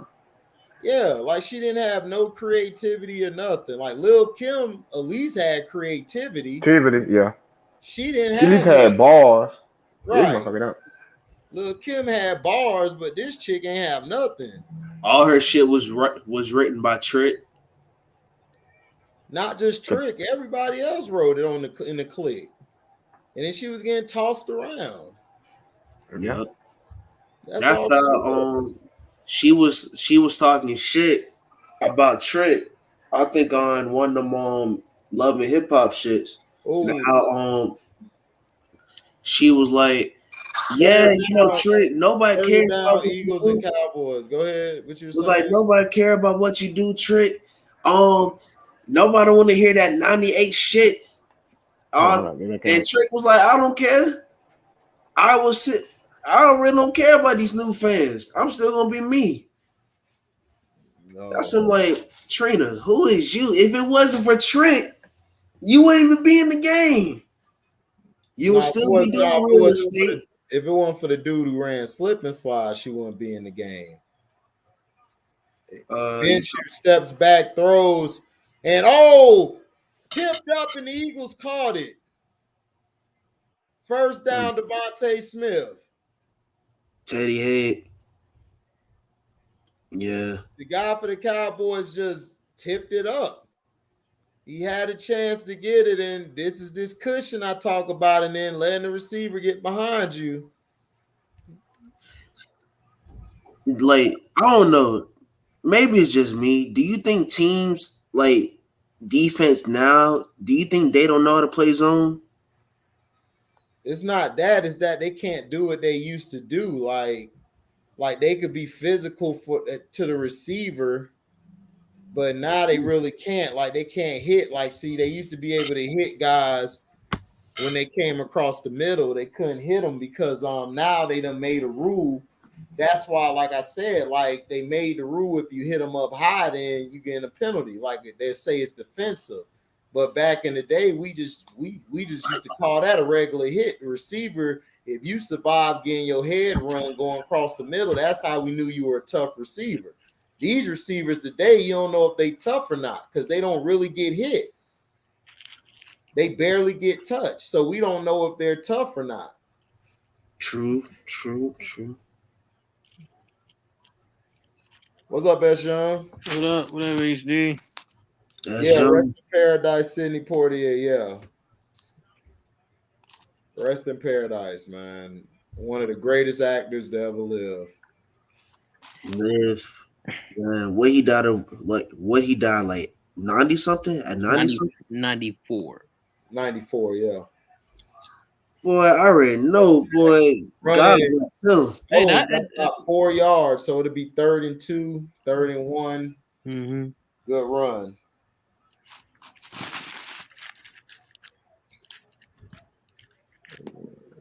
What's up, Jose? Jose. Strictly, what up, Jose? What up? What up, Richard? What up? So we got 3rd and 3. Minshew is in the shotgun. He has a back in the backfield / receiver. 3rd and 3. Here comes the motion. He gives the ball to the running back, and he gets the first down and more. Man, how you feeling? How you feeling, Strictly? Man, I'm getting better. It's to be honest. How you feeling? I feel great. I feel better. You know. That makes 2 out of 3. Yeah. Andre Dillard. Hopefully you'll get better soon. Strictly. Yeah, I hope y'all get better. Here comes the motion. Minshew gives it to the running back, and Gainwell gets outside and he gets the first down. So he'll be probably at looks like the 8 or 7. 1st and goal. Great run by Gainwell. Bad angles. This was happening in the Denver game. Denver was taking bad angles the whole game. And these guys are taking bad angles. And Gainwell goes up the middle, gets tackled, so he'll be down, I think, at 5 or 6. Got another troll. Huh? Oh, another troll. Oh, I got him. We'll block him. All right.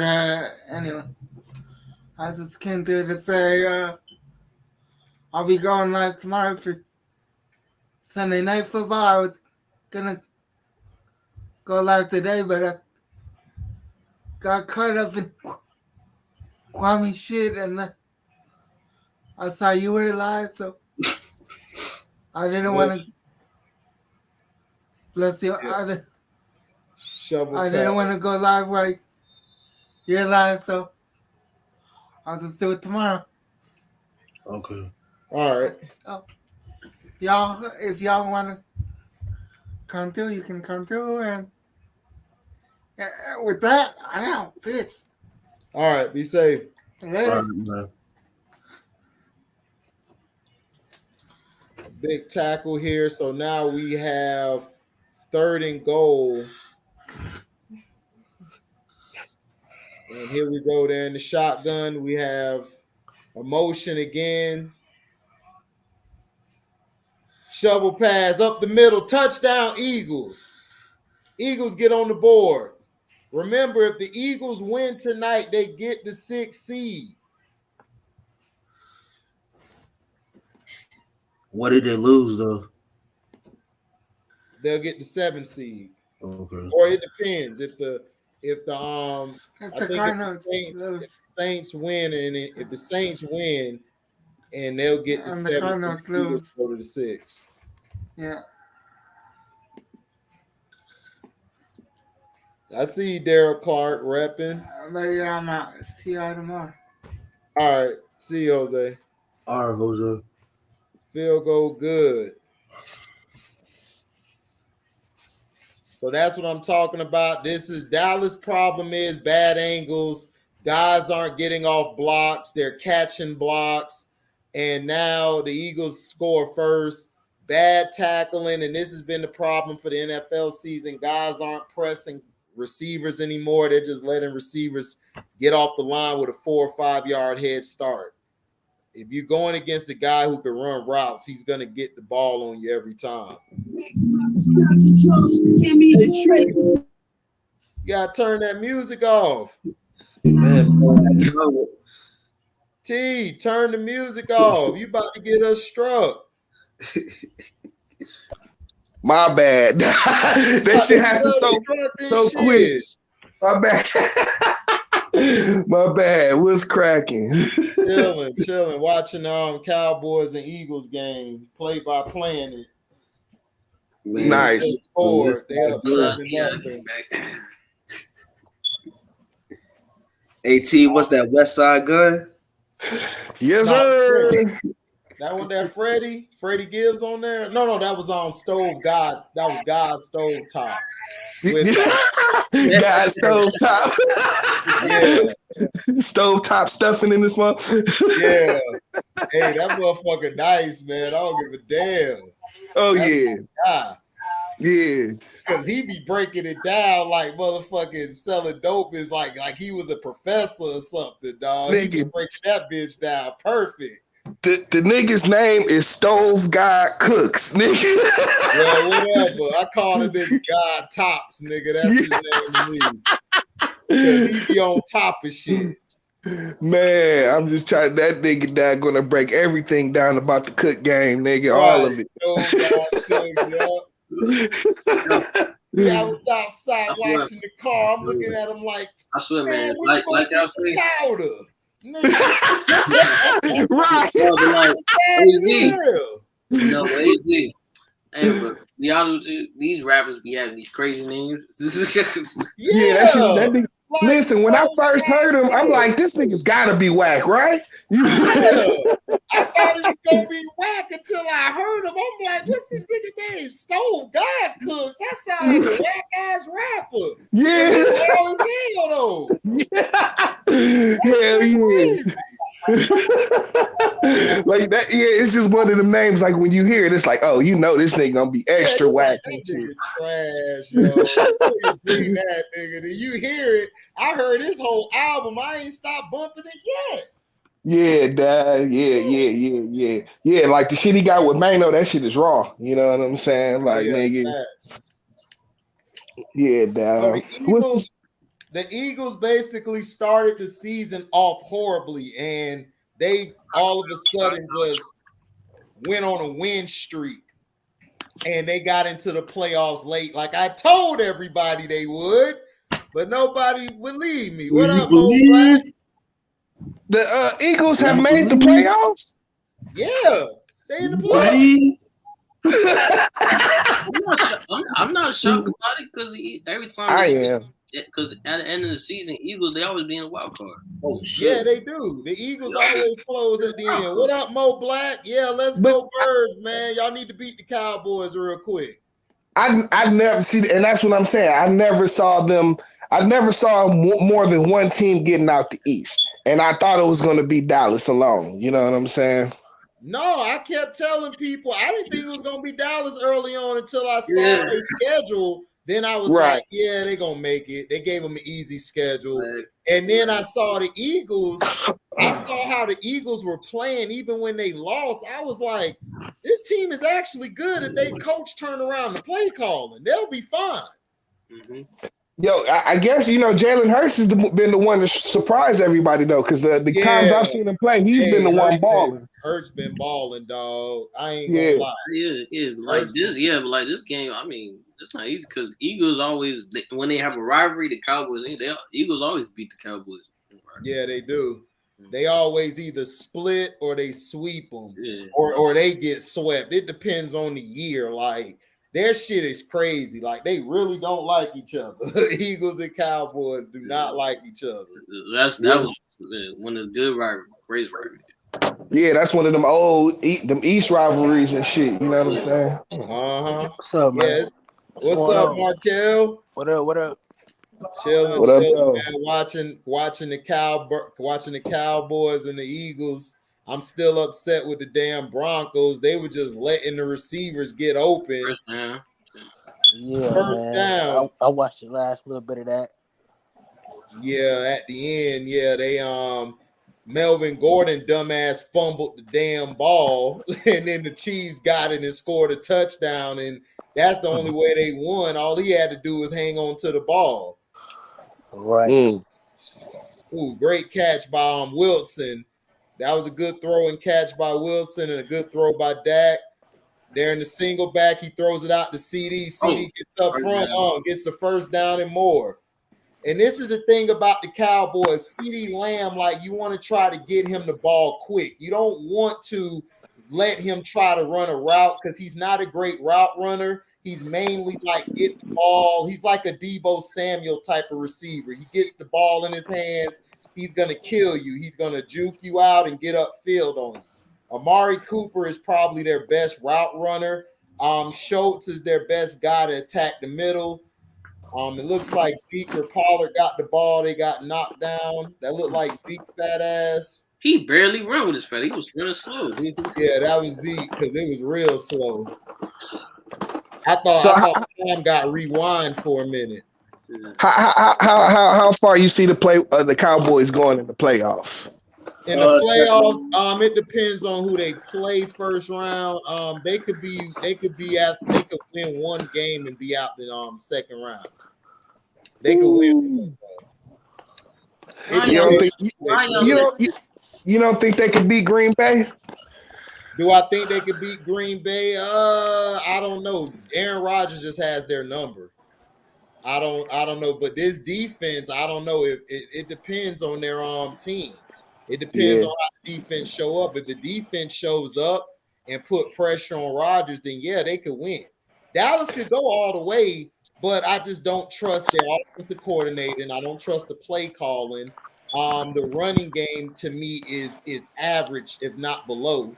Pollard is gimpy, and then you got your other guys. Zeke just don't look right, and sometimes the receivers on page. Like I just don't see it. I think this is time for Dak to earn his money. You know what I'm saying? But like the question. Oh, look at that. The question to me has always been their defense. That's where they've been suspect at all year. Most specifically, the secondary. The secondary, dog, they give up tons of passing offense. Yeah, dog. they do. Yeah, they do.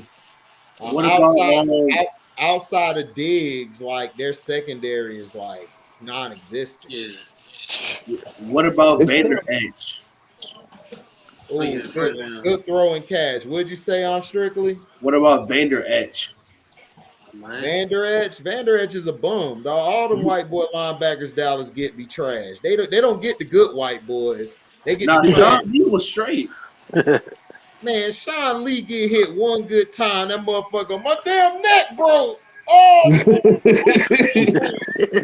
always hurt. Like every call the ambulance. TV. Sean Lee is out for 6 weeks. Oh, on the tackle. That coming right there, I disagree. I can't say I'll put it now. Rushing, you're doing too much there. I don't know, man. Like to me, Vic, I wouldn't even. I mean, we got to see, dog. But McNabb was better than Cunningham, bro. I'm sorry, I love Cunningham, but McNabb was number one, dog. McNabb was awesome. Yeah, now you put him up there. I said, nah, not yet. Nah, you just gotta. Y'all gotta give guys time to get some body of work going. Y'all just love to give guys titles after a year. After one good year, he's in. Yeah, like no. Right here, pass. Good throw to Will and Wilson touchdown off the motion and the catch. That was a great play. Good job, Kellen Moore. You got your head out your ass to call a good play. So basically on this play, guys, Cedric Wilson went in motion, set, fake like he was going up and just ran straight out to the flat. Yeah. CD Lamb took Lamb the went up. he took It was a little. It was a blocked it. pick play. it was a pick It play. was a pick play. Basically, the guy ran into CD. CD ran into him. Great pick play. Wilson got it, touchdown. That was beautifully executed. If you're going to run a pick play, your receiver got to act like he's not touching nobody. You're trying to pick him. Great setup, CD Lamb. Now we got 7-7. So we're going to see what Minshew, a.k.a. the porn star, do next. But they messed up. But playing so soft on the outside like that. Right, exactly. That's right. They've been doing this all day, T. They giving these guys free releases, and I'm like, bro, I would be jamming the hell out these receivers of today because they can't run routes. They can't run routes at all. I mean, here in this situation, you're not gonna get beat. You know what I'm saying? Like, you're not gonna get beat deep. There is no deep. You know what I'm saying? Like, I don't know. Yeah, but that's what I'm saying. Like, look, if you're giving a guy, see, this is what I'm trying to tell people. Go watch arena football and see when you give a guy free releases. Like, they're getting a running head start. If you give a guy like a Tyreek Hill or anybody who's great at running routes, a 5-yard cushion, quick slant, pass, but see, Pat Mahomes not that great at timing routes.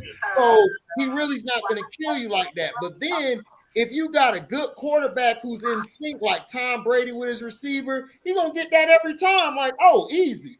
Easy. Or, easy money. Easy money. Or you can run a quick hitch. Because you're going to be too busy giving all that leeway. You done let the guy get in the middle of the field. It's over. Yep. So that's the problem. These guys, I don't know if it's the coaching. The coaching, they just don't teach no more. You know, everybody's getting afraid of. Maybe it's there no more or not a lot of those island coverage receivers and shit where you could just leave them on the island. Right, you know what I'm saying? Like what's your boy's name? The island Revis. You know what I'm saying? Like your Revis is.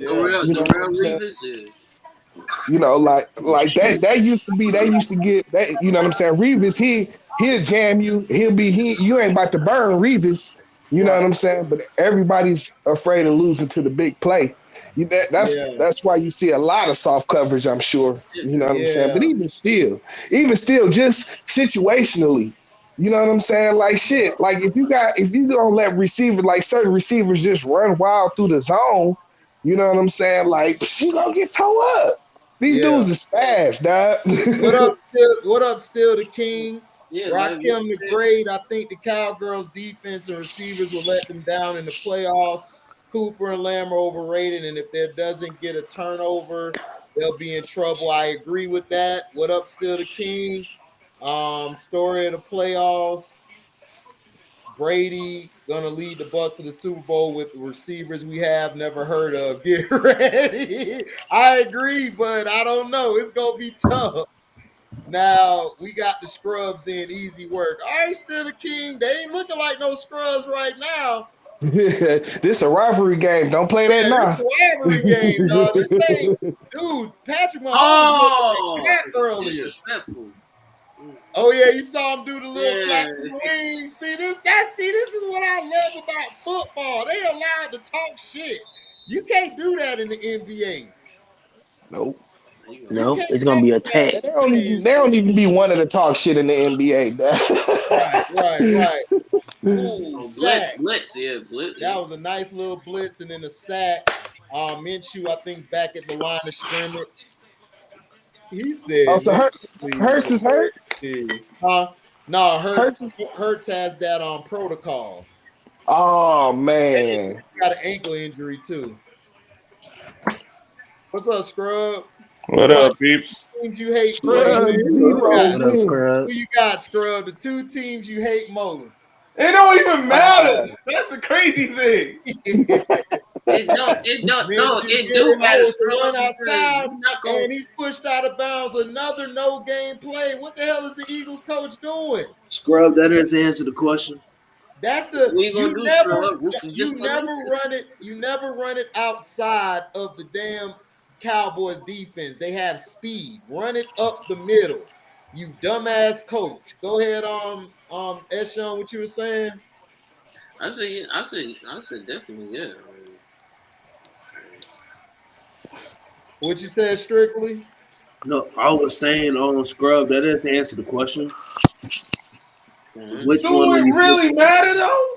It does really matter because every time you say I don't like Philly, next Right thing here, you bad want Philly. snap. I Minshew steps don't up, like goes to these his left. motherfucking Minshew screen throws passes. it in. Oh no, it went Why through y'all? his hands. He wasn't gonna That make it could have though. been a Anyway, he first wasn't gonna make it though. down. Anyway, he wasn't gonna make it though. Anyway, yes, yeah. He didn't make it. You got Butterfinger. Goddard out for this game too. Who? Goddard, their tight end for the Eagles. He's out this game too. Man, dog, if Cowboys don't win this game, dog, they suck. Like, I mean, they suck even if they do win. So do it. Scrub, like I hope both these niggas lose. Oh, really? That's crazy. Hey, Scrub, don't let Jerry Jones find out. Let Jerry Jones find out. Jerry Jones is. Jerry Jones. He ain't gonna pay you. Hey, Eshon, Jerry Jones gonna be like this. I got a couple bucks to get you cleaned up. There goes. You're not gonna get paid. So now we got that going in for the offense. We gonna play our scrubs and whoop them. God dang, who phone on like that? On its way, sir. Thanks for calling. Strictly. My bad. God damn it, Strictly. Yo, man, you playing the video games, man. This ain't no game. You watching Man, the football game. GTA or something. Wrong game, fool. Wrong game. No, I'm multitasking. He said wrong game. You supposed to watch the football, not GTA. No, I am watching football. Man, I'm finna rob this nigga on the field. Give me that helmet. And them pads. And them cleats, nigga. Nah, nigga. Right. I just got done listening to Griselda, nigga. What it is.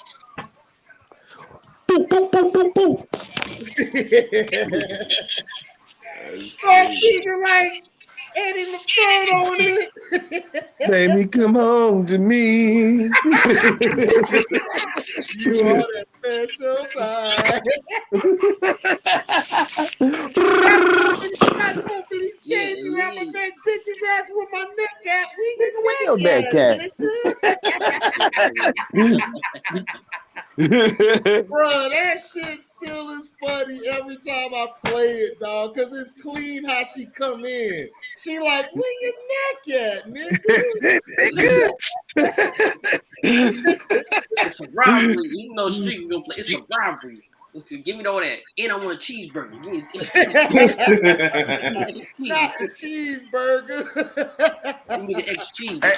So is everybody going with Bama in the national championship game? Yeah. Oh, yeah.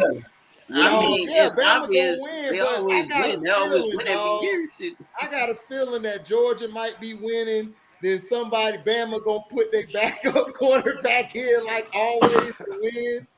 Oh, damn. No, for real. That always happens, dog. Like every time they beat Georgia, Georgia be whooping their ass. They throwing the backup quarterback, Georgia lose. It's like, what is going on? What's going on is Nick Saban. Georgia. Georgia. I'm dead serious, man. Like that shit always happened, dog. Georgia always they always choke, dog. I don't know what it be. They front runners.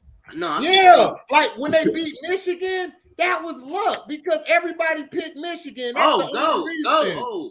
Nah, That's the reason they won because everybody was against them. But watch, everybody gonna be for them this week. They gonna lose. Watch what happens. Nobody was guarding. We were straight wide open. Yeah, see, free release. That free release shit, man. Free. I keep What the hell seeing you it doing? every Flipping. game. Why Another you free flipping? release. You flipping on the floor? Oh man, yeah. Christian mad T. The What you Panthers mad gonna about? keep Matt Rule. Oh damn! Listen, is that set in stone? Yep. Okay, Hold on. because Hold on. that they were saying he might be bouncing this shit. You know what I'm saying? Like I know because up here he was. They're kind of anticipating Harbaugh to go to the Raiders. Yeah, I saw that too.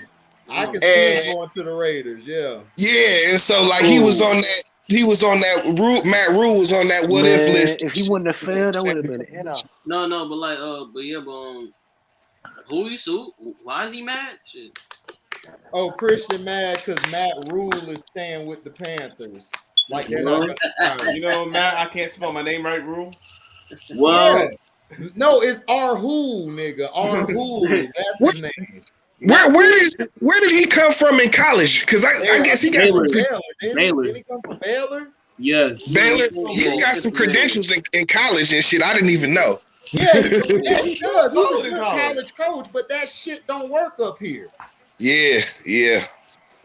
But if Jim I don't know Harbaugh what goes to the Raiders, I think that'll be a good move for the Raiders. You staying in? I think it would be too. That would be a great move for the Raiders to go get. Honestly, Jim Harbaugh, like Jim Harbaugh's strength is being able to organize a good coaching staff and shit. Yeah. Like he can go and pay some other professional coaches to come in and shit. You know what I'm saying? Right, he right. could just kind of puts everything together and shit. He's a manager and shit. You know what I'm saying? He's not an X's and O's guy. Yeah, Jim Harbaugh picks a great staff in that. Yeah, I think he'll be great for the Raiders because, to me, I think he could get Carr to.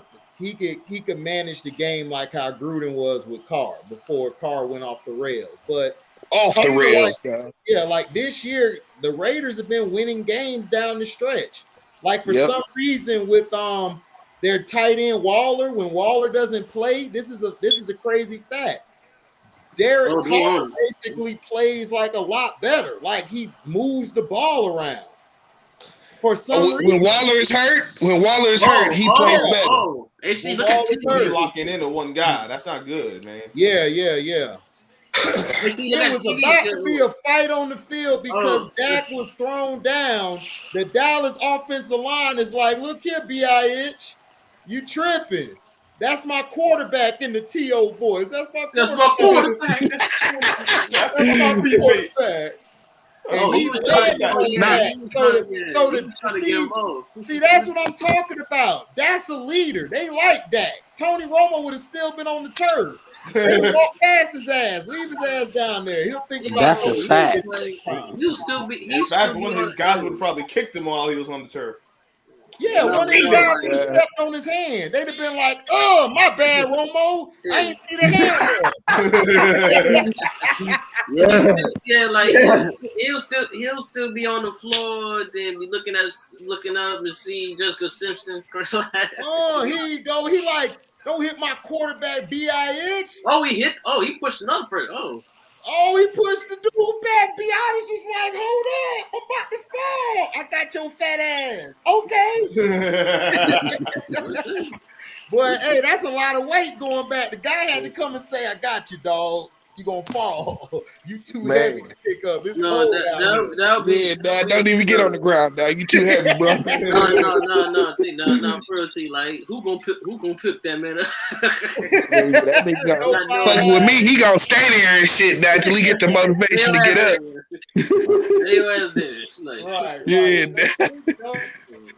I just might say I pull a hamstring. I might ass down. Way too much weight, nigga. Like your fat ass fall. You know a nutty professor. He said, man, stop falling. I'm gonna keep picking your big ass up. Fuck my back up. Right, your back all gone trying to pick this motherfucker up. Like hell no. Like so the Broncos blew the game in the fourth quarter. in the earlier game. That's lovely. Yeah, because Melvin Gordon fumbled the dog. They was whooping the Chiefs' ass all game. Comes to the fourth quarter. Melvin Gordon just inexplicably lose the goddamn ball. It was like, man, Lobo, what was that? Lobo like, fix, dog. I told you this is scripted. He did that on purpose. He threw that ball over his head like this. You just ain't see it though. Look, that's what he did. Lost the game, dog. Trash. Look, I'm gonna just say this. Pat Mahomes ran into the end zone for the 2-point conversion to put him up. So, Look, yeah, I'm man. gonna just say this. I hope he survive in Denver. You said what, Sean? I hope he survive in Denver. he ain't safe. He ain't safe in that cold weather. Yeah. They trying to say what that Carolina Panthers game, they was like, oh, this gonna be Cam's last game. We don't know. This gonna be his last game. Like he's gonna Probably retire. is, dog. Cam probably tired, dog. Shit. Look, I'm gonna say this. I can't keep shooting Cam Bell no more. I just can't. I mean, listen, but the offense wasn't set up for him. He would just kind of came over and kind of took things over and shit because, like, if he gets if he starts somewhere and they game plan for him and they got, you know what I'm saying, they got a team ready for him and shit. He looked a little different, man. I still don't think Cam is done. But see, I'm gonna like say this, like. Not so girl. I'm saying like his biggest strength is his biggest weakness. Like being so big and physically gifted, like he never mastered like the fundamentals and technique at quarterback to develop as like a great pocket passer. Because arguably his biggest his stunt is like the coach failed him. We all know coach failed him, especially in Carolina, because they made him run too much and playing. Plus he running that college style off too long because all those hits they take for so long. You know, I think he's a great player. The monster. Just sad that that it happened that way. But like to me, like I said, his biggest strength is his biggest weakness. I mean, but I think he developed into a great pocket passer. If you put some receivers around him, you know what I'm saying? Like I think Cam was great in the pocket. Catch Devontae Smith. I mean, not really because he always get hurt. He always keep getting hurt. He get hurt when he leave the pocket. He get hurt when he leave the pocket. You know what I'm saying? No, the thing with Cam is Cam never had any receivers like that were great. Like Steve Smith, they shipped Steve Smith to Baltimore. Then when he went to then when that team he took to the Super Bowl, their best receiver was Ted Ginn, and we used to call that nigga No Hands Ginn down here in Florida. He couldn't catch he was just fast. That was it. He was good. He was a good returner though. Yeah, I mean, and then at Young point, Cam would get hurt and stuff, but Cam got hurt mostly down the last part of his career because they were allowing him to get hit late. He was getting all these late hits put on him. They were allowing him to get hit below the belt, get his helmet to helmet, because that's what happened. Like, but Cam from the pocket, I mean, he's not Peyton Manning or Brady. He'll never be that. But I thought he was pretty good in the pocket. I just think he never had that receiver. Like Tom Brady always had somebody at receiver, even though they weren't like the top 5 or 10 receiver ever. But he had some receivers. Deion Branch, Gibbons, and them were good at running routes. They could get open.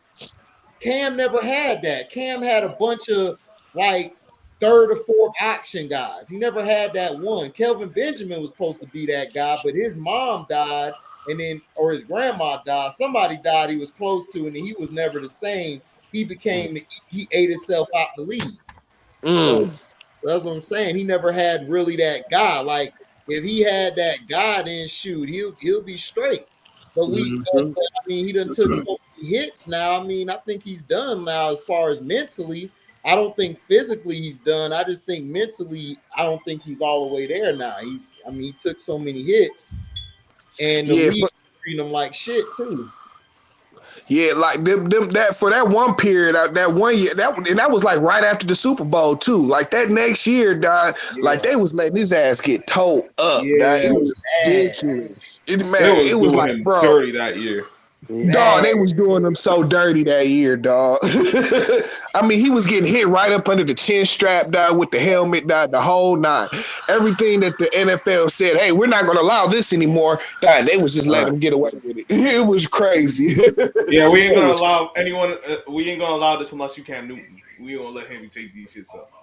Right, and that was it, dog. Like nobody ain't letting nobody else get smashed like that. You know what I'm saying? Yep. But he was getting smashed like week after week after week, dog, and nobody was saying anything. Nothing. Like Aaron Rodgers once saying shit, and Tom Brady. Nobody. His own coach.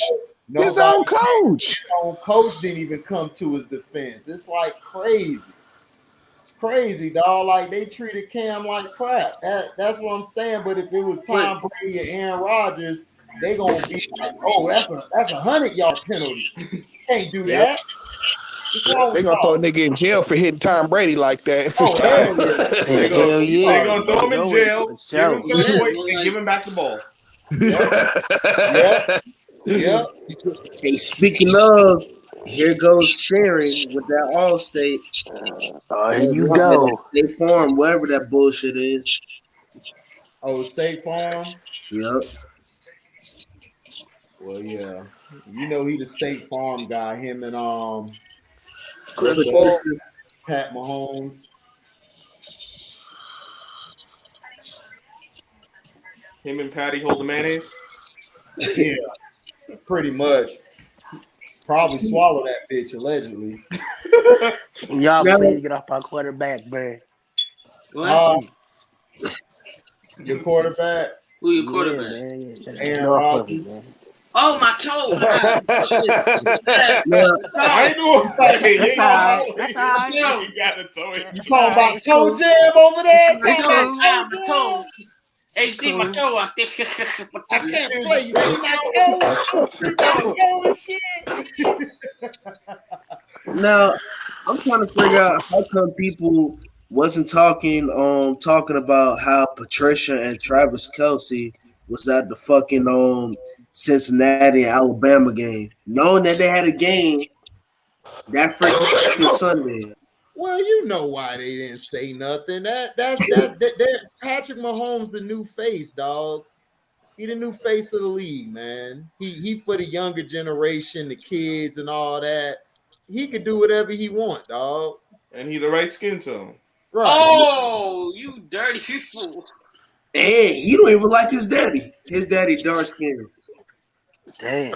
His daddy was a good baseball player. Yep. I don't really care about that. He's really. He was skipping that picture. Signed an 11-year contract. You married that blonde who don't want you but your money, and you got a kid by that chick. Boy, you hell. Money. She ain't money. Why would you want money? Hold on now. As far as if she wouldn't, but hold on, but good catch. I'm gonna explain this shit. If she would have won, why would she have a baby by him? I'm just saying. What up, bro? I'm just saying. Hey. I mean, he ain't that rich. Come on. Once you sign that 11-year contract, of course you're gonna have a baby by dude. Keep that man trapped. Yeah, but like I don't think she do it for the money. She's just retarded. That's all.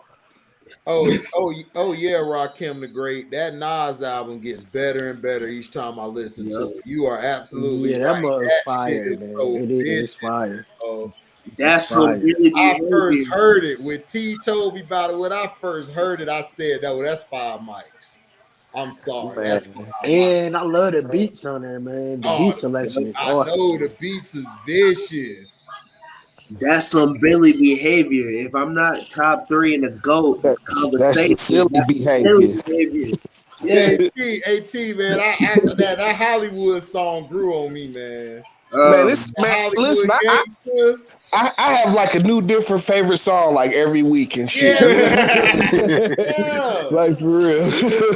hey, shout out to ASAP Rocky because he went in on Wave God. He did though. Yeah, he did. He went in on it. He did My that. boy went in. He came with that. Oh, that bitch. And I mean, the killer thing to me, he gonna talk about like King's Disease 3 is on the way too. Like, ooh, that like he in his zone, dog. He's in his zone. He's in his zone. Not only that, throughout that whole King album, this nigga was throwing shots at Jay. Throwing shit. I don't know about that. Nah, that 2016 building, and then Meet Joe Black. Oh my Meet God, Joe Black. building. He slayed his ass. Meet Joe Black. He talking to somebody on there. I just don't know if it's because I just feel like you know what I'm saying. Like he's at a point where he's above Jay. He feels like he's above Jay. Which he is, man. He don't, to me, Nas don't really get the credit like that, man. But I think he's way better than Jay-Z, man. He's better, dog. Especially now and shit. Like Jay-Z is like trash now. Shit, I'm sorry, dad. Yeah. Like the last couple shits I heard him spit on is just not. It's like. I think I was telling HD this. Like he just be like Jay-Z. He raps like just because he raps, like niggas gonna say it's dope and shit. You know what I'm saying? It's nigga, just because you said it, dog, does not make it dope and shit, dog. I'm sorry. I'll disagree to you. That album with him and Nas and Kelly, I feel like Jay got that. But the album with who? No, Jay got that shit. The album with who? The song with him and Nas and Khaled. The Sorry Not Sorry. Yeah, see, that's exactly what I'm talking about. That's that nigga. I think niggas gonna say I'm killing it just because I'm Hove and shit. You know what I'm saying? No, like Jay got it. Jay got that. I can't. I gotta disagree. I said Jay got that. They both their verses was whack as fuck. Yeah, that's what that was just like a whack ass song and shit. They I'm sorry. Like Jay-Z been whack as fuck, dog. Jay-Z ain't spit no hot verse in forever, dog. That forever garbage. It wasn't like I garbage. All that shit. It's garbage, dog. Jay-Z is a nigga that you like. Jay-Z is a motherfucker. You go put a hot pocket or something in the microwave. Nas is a full gourmet dinner, nigga. That shit sticking right to my motherfucking ribs. Hey, trash, dog. He always been trash. Like he be like, Jehovah. The nigga steal everybody lines. Right. In the industry. Yes. Yeah. God damn, dog, this nigga here steal everybody's shit every time I turn on the track. Did this nigga say this or did his homeboy say it? But he did this Jay-Z. Once he said the city is mine, come on now. I mean, he can rap, dog. He's good at rapping, but dog, like y'all saying it's bad. Hey, Rakim, you saying it's bad because what he did to Nas. I'm just saying. You saying this because what he said to Nas, what he did to Nas. I mean, that song was whack. Both of their verses was trash. I thought it was a trash song. That one you talking about, the shit you talk about on the college shit, that was just a whack song. Bullshit. That nigga's tripping. Because the song. Thank you, LB. They tripping like that. Nah, nigga, that shit was whack. Hard. Yeah, thank you. That was the next thing. Yeah, that was the next thing I was about to say, HD. If you go on that American Gangster, that's a Nas and Hov song. That's a nice song. They hard on that bitch. I mean, they both killed that shit. I shit on y'all niggas. OG, tell them y'all ain't got shit on I shit on my niggas. That was my shit right there. Now, Jay killed that shit. That nigga Jay killed that shit. Nas killed that shit. Yeah, but like I'm not saying that, but when P said that he hadn't been good in a cover, I said I disagree with that song I just said.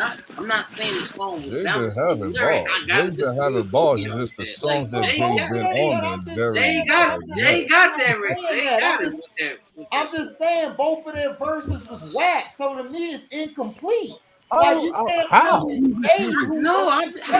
feel like everybody who said that don't know what the hell they was talking about on the track.